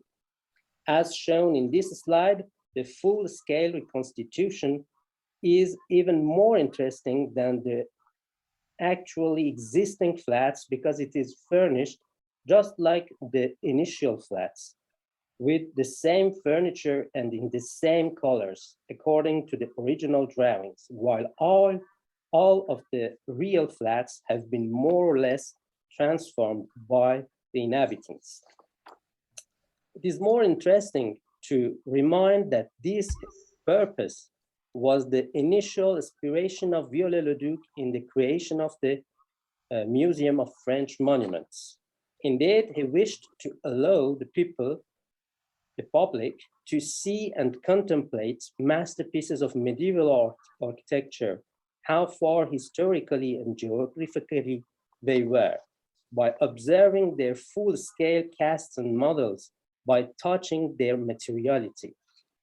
Maybe relatively modern technologies of virtual reality could offer new mediums and equal ways to experience this space with no need to move out. For now, these technologies are not yet accessible enough for domestic use, but in near future they would be, and different problems would emerge. Now it is time for me to go to the conclusion. As I try to show, digital or online exhibitions, as far as architecture is concerned, represent some important advantages. We could summarize them in democratization of architectural culture. They allow museums as well as audience save time and money in the creation of exhibition as well as in its appreciation. Indeed, exhibition costs less, last longer, if not permanently, and then the public spend few time and money while accessing it easier and whenever they are available. These exhibitions lead to the digital conservation of museum pieces which are less known and shown too. On the other hand, by online exhibition, we take the risk of losing some of the most fundamental notions of the architecture, scale and space. Siegfried Giedion, the famous architectural historian, defined the modern architecture in his bestseller book, Space-Time Architecture, as a spatial production to be contemplated in movement and through the time. Even if we find some technological solution for these problems, another risk of which we should be aware is the loss of conviviality and friendliness, the human contact that is an inherent feature of cultural spaces and activities. Thank you for your attention, and I hope that we will have the opportunity to meet each other in the real world and not only on the cyberspace. Okay, thank you so much, Professor Abadie, because of your interesting presentation. I think we need to have a webinar about the topic, the process of meeting the friends from online platform to the reality. This is something maybe in the future. Professor Rajah, we are going to talk about this kind of topic because now everything is going to be online, and then in the future we need to find some solution how we can meet our friends and the family and the relatives. Okay, thank you so much for your presentation, and that was really interesting when you try to speak in French language because I really enjoyed because of the language. And I would like to ask, before I ask Professor Rasha Gazzaz from Abdulaziz University in Jeddah in Saudi Arabia to start her presentation, I would like to ask all respected speakers to send us the our presentation file, maybe PDF, with more details, because we can publish it in our webinar book at the website of Hafiz Institute in Berlin. Okay, Dr. Rasha Gazzaz, please start your presentation. Okay, hello everyone. Hopefully my presentation is not going to take too long. I know it's been here for quite a while, so everyone needs to go about their day, and I'm sure it's night in some places. Okay, today I'm approaching my topic from the shift that has happened in Saudi Arabia. So it's basically kind of from a very cultural, let's say creative arts perspective. And the title of my presentation is Digitalization of Culture, How the Most Traditional Events Went Viral. Okay, so to begin off, just 1 second. Okay, there we go. To begin off, I'm going to kind of present to you Saudi Arabia's cultural vision during the 2019-2020, which is pre and post COVID-19 pandemic. Saudi Arabia is basically a country that is dedicated to promoting national heritage, cultural narrative, national cultural heritage, while advancing a new artistic horizon. This new direction represents the new vision that the country is kind of directed towards, which is the Saudi Vision 2030. The Saudi people hold a very deep-seated belief in their nation's cultural vision. And over the past year, they've worked very hard to transform that vision into a lived reality. Also, the community advanced in many cultural subsectors. We have so many cultural sectors like culinary arts, music, fashion, literature, language, amongst many others. And in addition to these advancements, of course, there have been a lot of development and economic contributions, even in the architecture sector, design, and film. However, with COVID-19, there has been a great cultural challenge. There were many challenges, and of course, there were solutions to these challenges.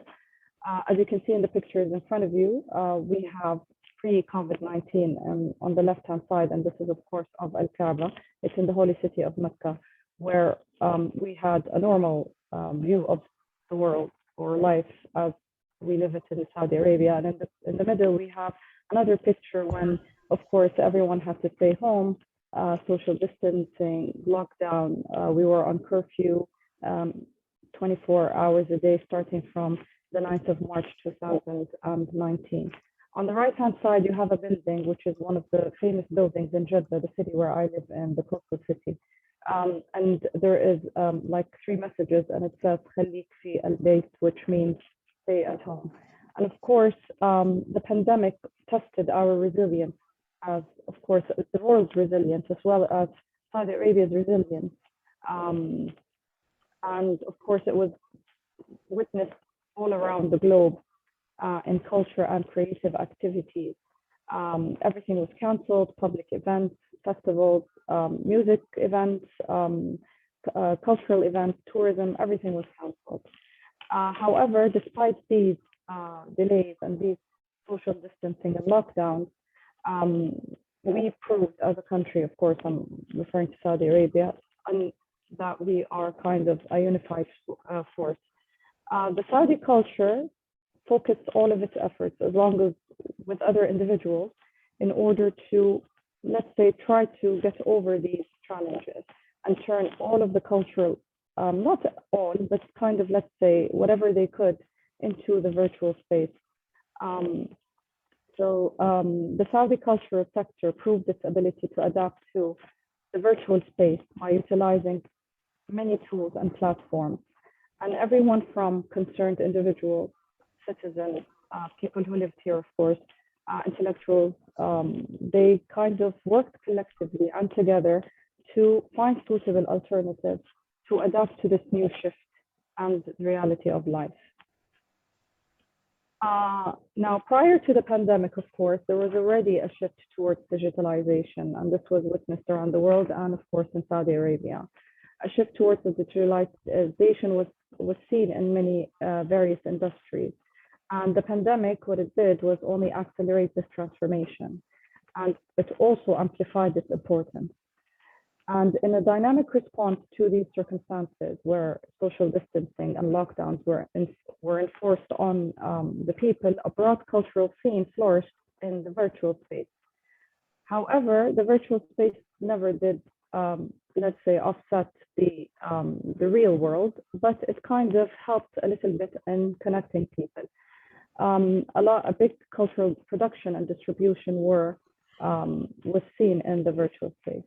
So the COVID-19 pandemic only increased the urgency to understand the shift in digitalization, and not just any digitalization, the digitalization of culture, which is sometimes difficult to happen or occur.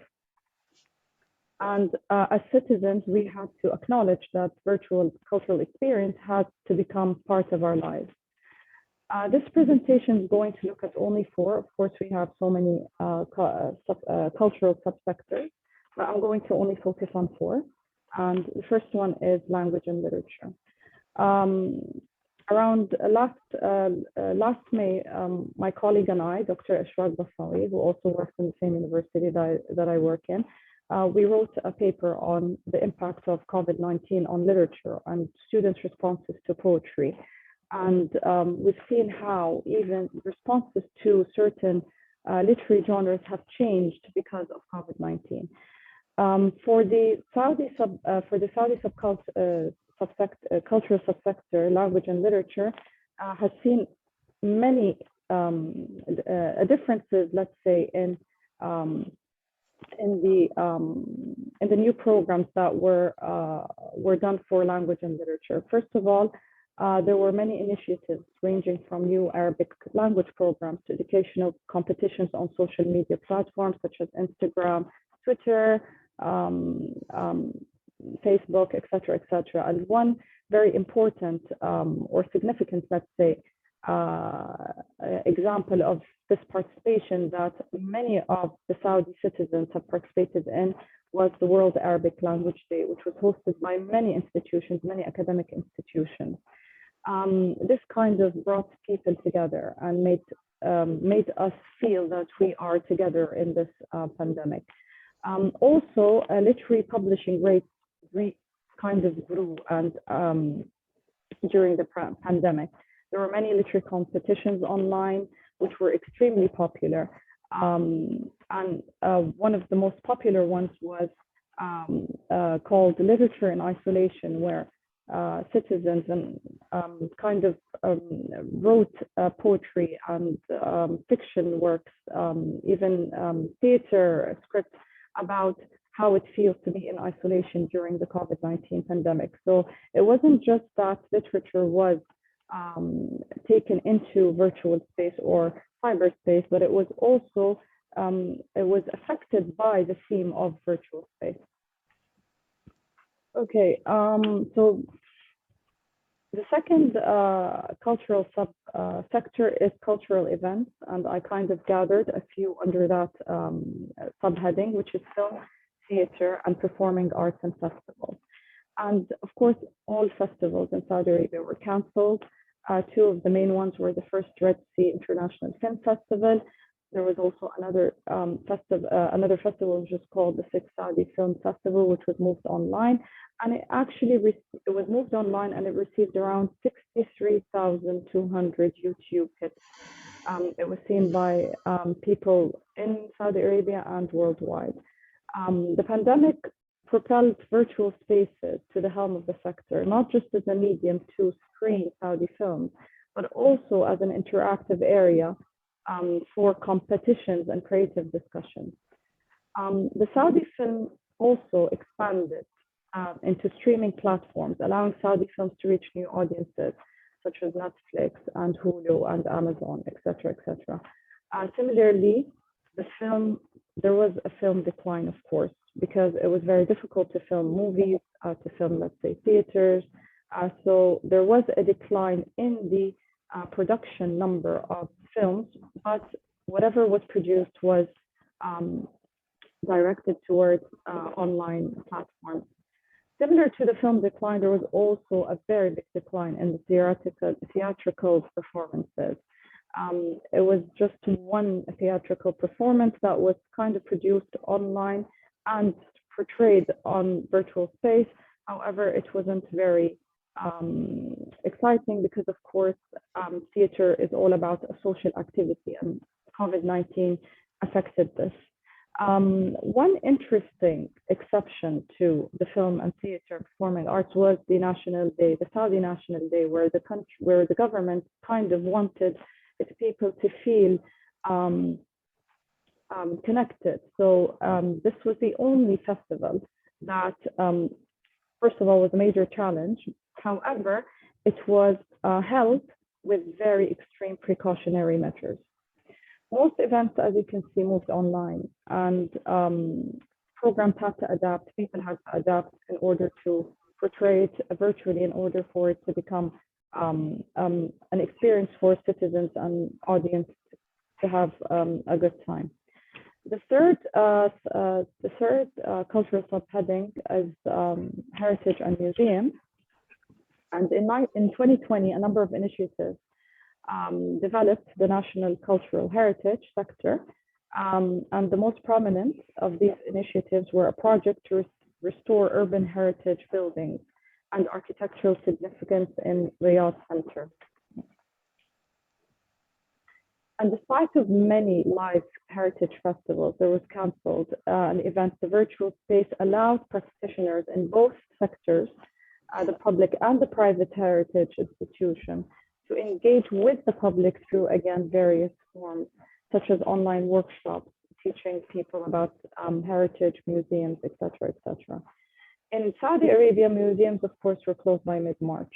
And again, events were postponed and a lot of widespread cancellations happened. The country used this time to utilize virtual museums and exhibitions. And as a result, all of the collections in museums were digitalized during the pandemic.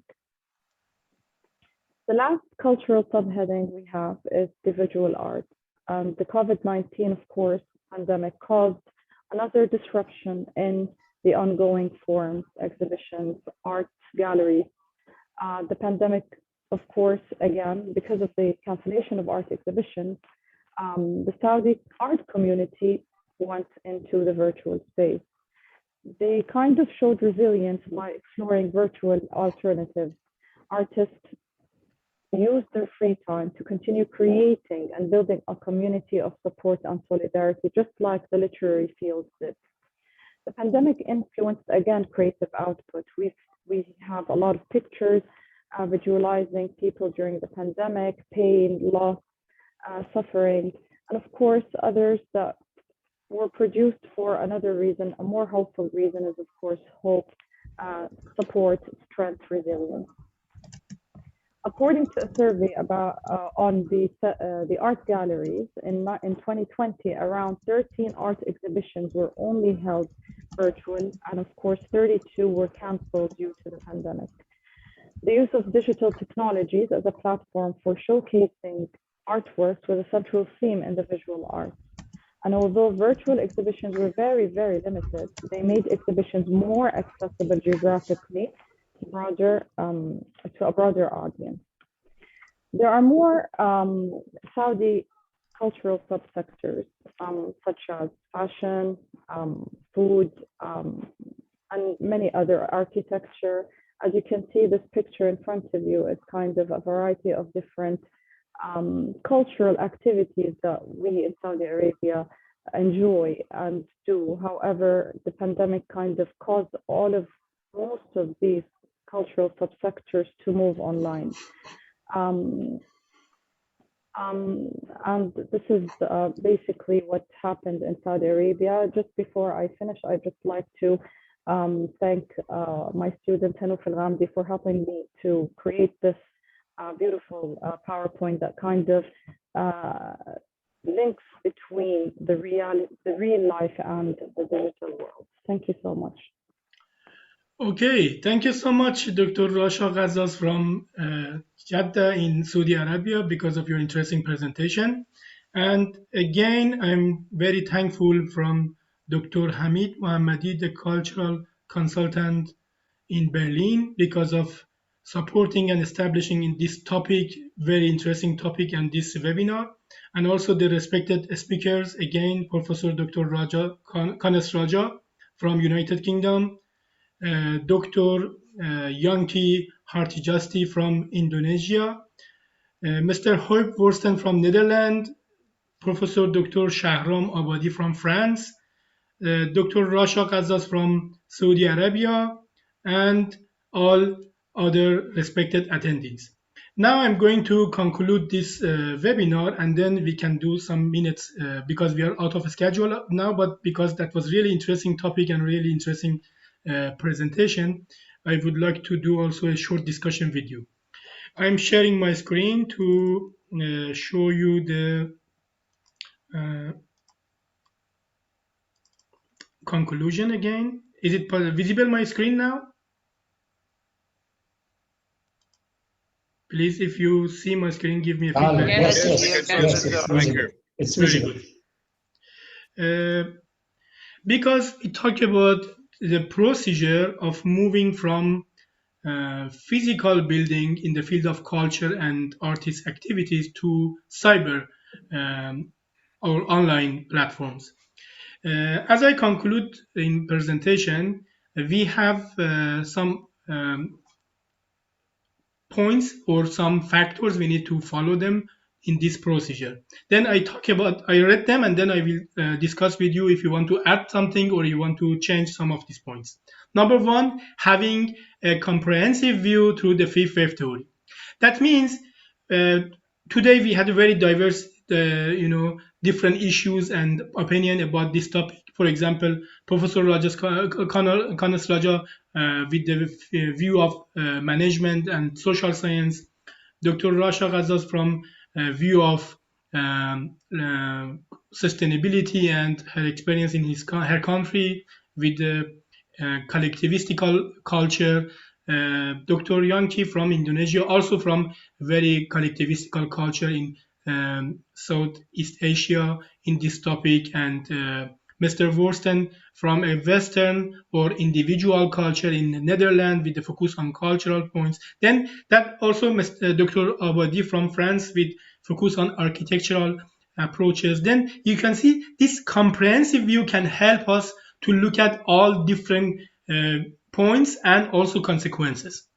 Pay attention to culture, not individually and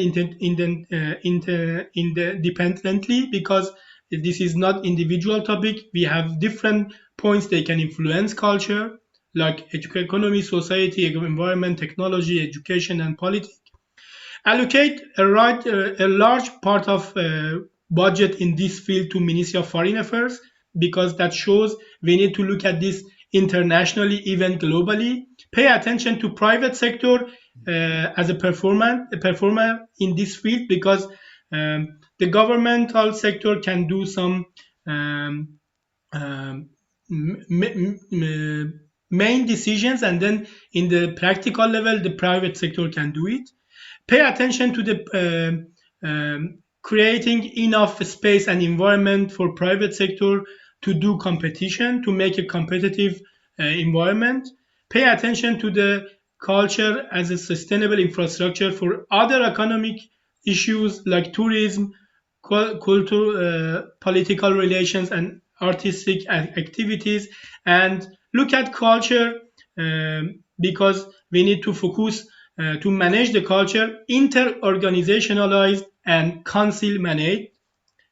And then cultural readiness for the future concern like COVID-19 pandemic and the other problems maybe we will face in the near future, to raise the tolerance threshold using the opinion of experts and researchers, like we do this kind of webinars, and using this online platform benefits or advantages to get some new results, pay attention to practical and scientific knowledge, duha, noha, look at religion and invisible culture, and pay attention to the role of media, social media, and journals, magazines, articles.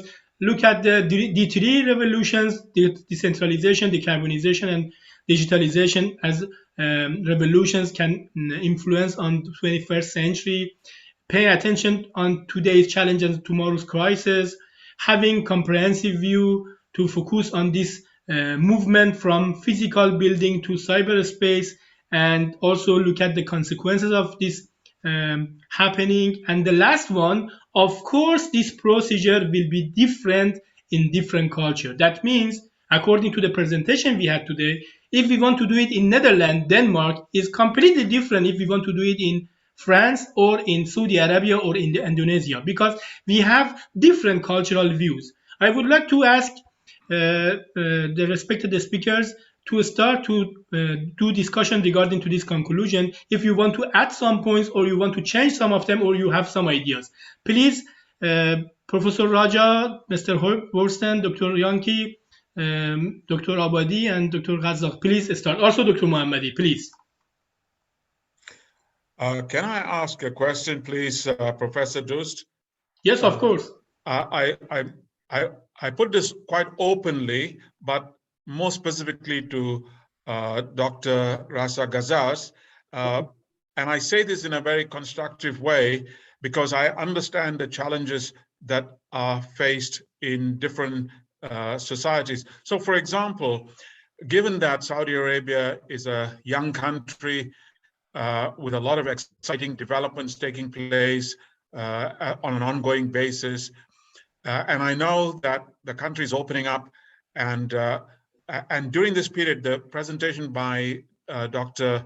Rasha Gazzaz, she explained how a lot of the various sectors which were affected, fortunately, the limitations were less because they were able to use digital technologies to, in many instances, continue with those experiences to the people.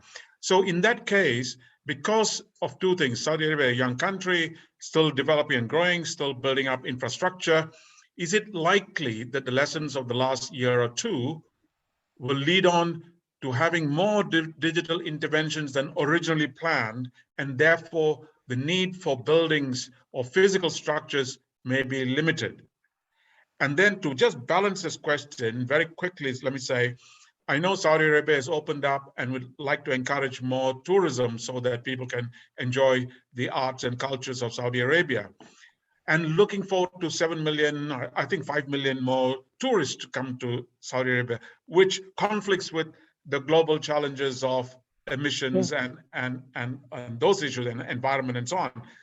So the second part of the question is, so how does a country like Saudi Arabia, indeed any country with the other speakers, balance these two conflicting one? In your 7 Ps, this actually takes on economics, environment, and so on, and culture and so on. So there are a lot of conflicts within this.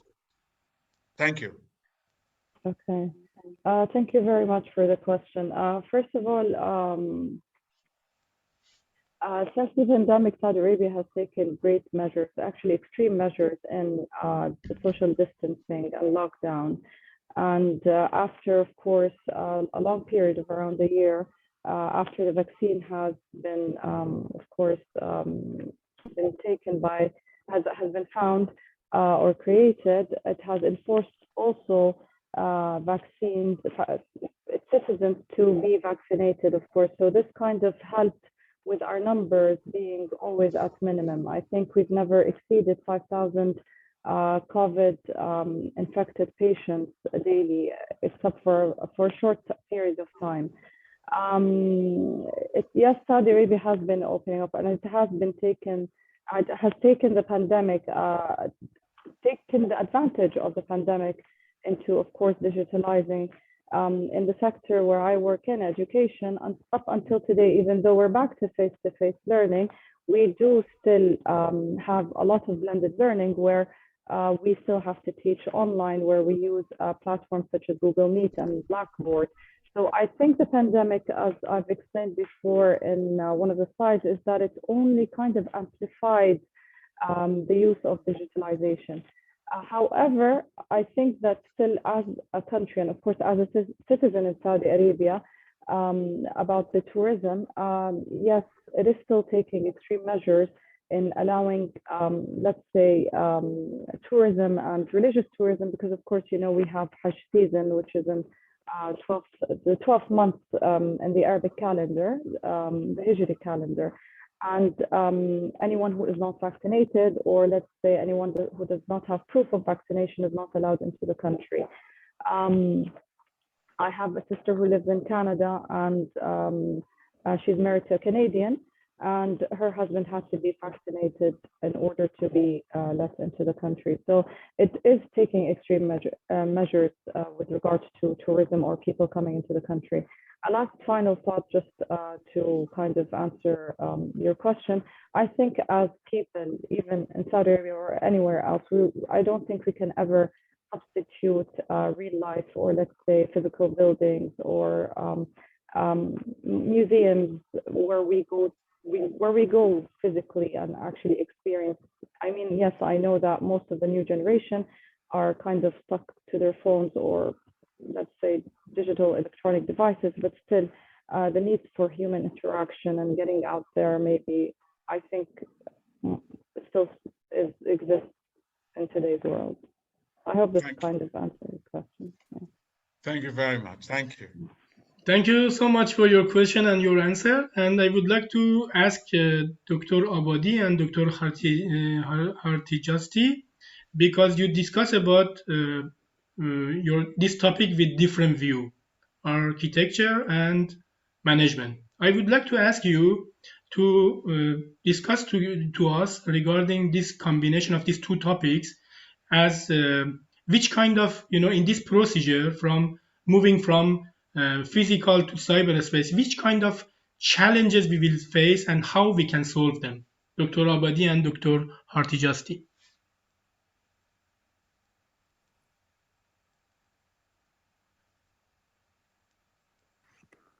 Yes, as I tried to show in my presentation, actually, in the field of architecture, we must pay attention to some fundamental notions of this art, the materiality issue, the spatial question problem, and this migration from the physical world to the virtual or cyberspace, virtual world or cyberspace, may lead to the loss of some important features in the perception of architecture.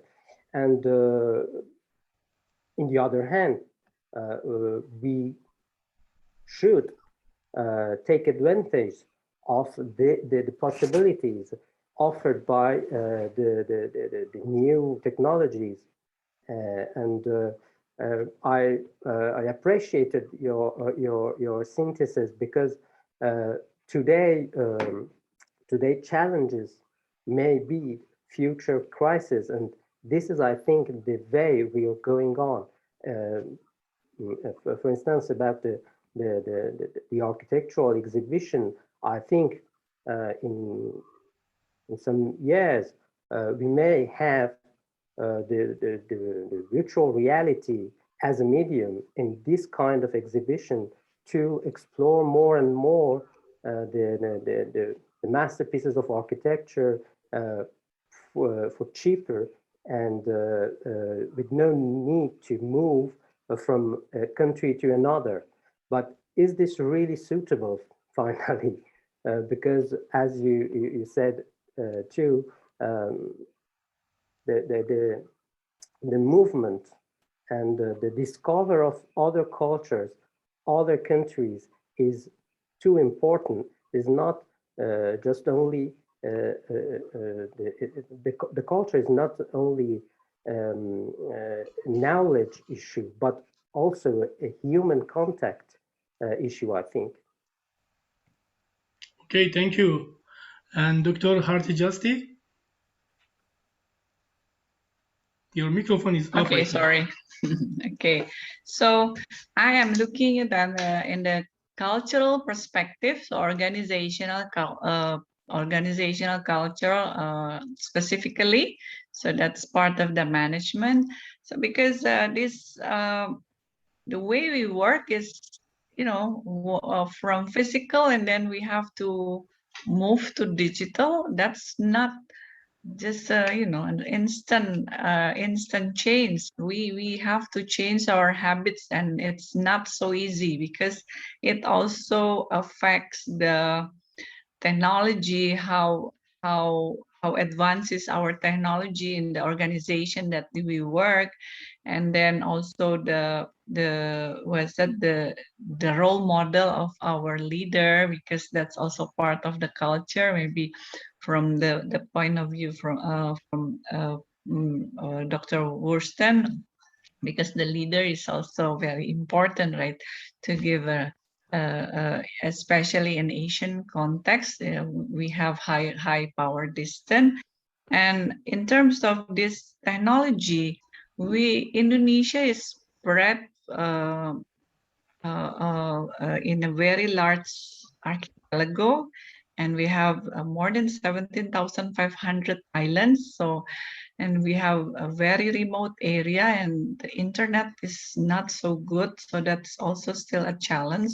So that's why it's really a very interesting topic, how we move from this physical world, because even in physical world we still have a challenge.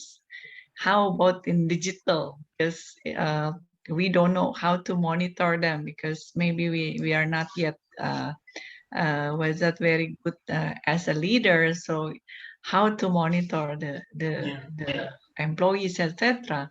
That's very challenging. That's why I am my perspective is more on the organizational culture, because it's very applicable to even to us as a lecturer, as a professor. It's really applicable. Thank you so much. I just want to add 2 more points, because yesterday night when I prepared my PowerPoint, I wanted to write in my PowerPoint. I said, but maybe it's better to use them in the discussion part. You know, in my culture, we have a saying, Dr. Mohammadi knows better, and Dr. Abadie better than me. We say in Persian language, هرچی بگندد نمکش میزنن وای اگر بگندد نمک. That means we use salt to you know, protect the foods and etc. to not be rotten. But if the salt, you know, get rotten, what we can do then? Then that's very important. That's very important, because we talk about culture, and as you said, habit. Because when we want to go from online to physical, or from physical to online, we always have some problems. For example, after this online webinar, I have to drive to Berlin, because from tomorrow all lectures at our university would be in person. Okay, that's it's a little bit now, after almost 2 years, it's a little bit difficult, because as you said, habit. But what is habit? I think Mr. Wursten is not there, because he's expert in the field of culture. Habit is also culture, you know. Habit is backbone of culture. Then when we used culture for different points, but now we have we are talking about how we can move from physical to cyberspace about cultural activities. In 2010, I have published a book called Strategic Planning. And then in the first chapter, I tried to define the word strategy. And I said, you know, a strategy is a word. When we talk about the strategy, we understand what is this, like art, like culture, because the topic is about moving from physical to cyberspace for cultural and artistic activities. We know what is art, but the definition is very difficult. Dr. Abadie, it's very difficult to define what means art, but we understand it. But now we talk about culture, and we talk about this point, and you know, we still, as Dr. Hartijasti mentioned, we still have problem in physical, you know, space, and now we are moving to online space. Then this is of course very difficult, because when we talk about culture, always culture in exhibitions, in buildings, in, you know, in countries physically can influence us. But now we are talking about online. That means this impact is not 100% like physical one. This is a main, challenge at the moment. Maybe we can solve all technical, social, all challenges, but how we can solve this one? When we meet each other in a museum and we see something or we can touch them, the impact is completely different when we do these things all online. And it's like science fiction movies or stories. When I was young, I read them and said, oh my God, how is this possible in the future? Everything online, people, even they do relationship online. But now everything is really online. And, one of the main challenge is about how we can have the same impact for the cultural and artistic activities. Now, I would like to ask Mr. Wursten to add his points and conclude the discussion part, please. Well, thank you very much. Of course, I have difficulties in keeping my mouth shut because almost everything that's being said is having consequences for the way we define culture, the collective programming of the human mind. It is the invisible part, the part under the water level. It's invisible. Well, again, we can chart, that invisible part. And we could also make it a little bit more easy because of we can distinguish the 7, what I call approach to reality, the 7 mental images. Well, every one of these mental images are having certain rules of the game. Well, I compared the rules of the game between the 7 mental images in terms of organizational behavior.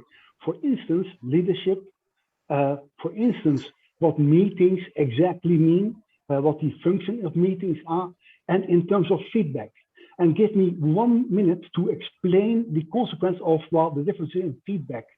In collectivist cultures, people really are afraid of contradicting their boss, in high powerlessness countries and in collectivist countries, because you don't do that in high powerlessness countries. That is punished if you are contradicting your boss. And people also are afraid of losing face and creating disharmony.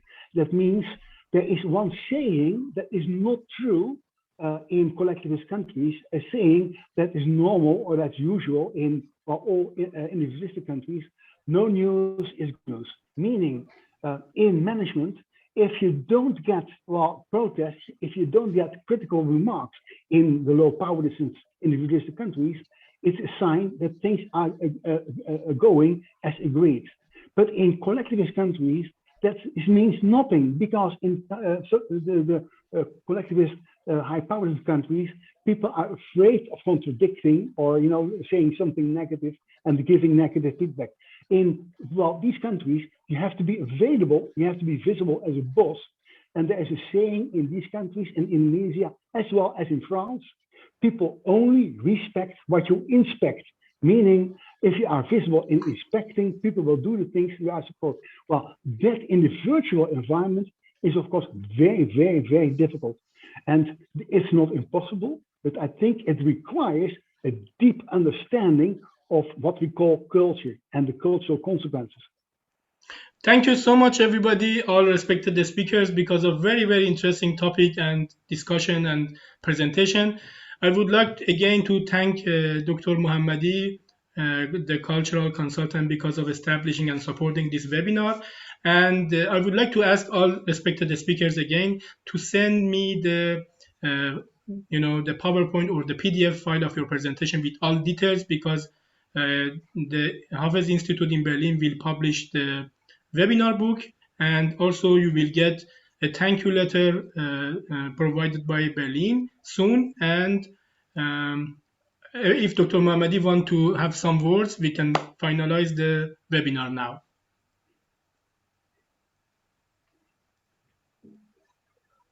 Thank you. I really enjoyed from all the speakers, and I learned too much today. And so it's up to you to.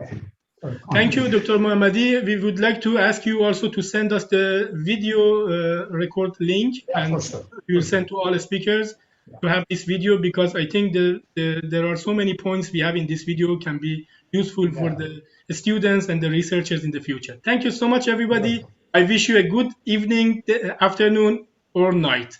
Thank you so much. Stay healthy. Thank you. Bye-bye. Thank you. Bye-bye. Goodbye. Bye-bye. Bye.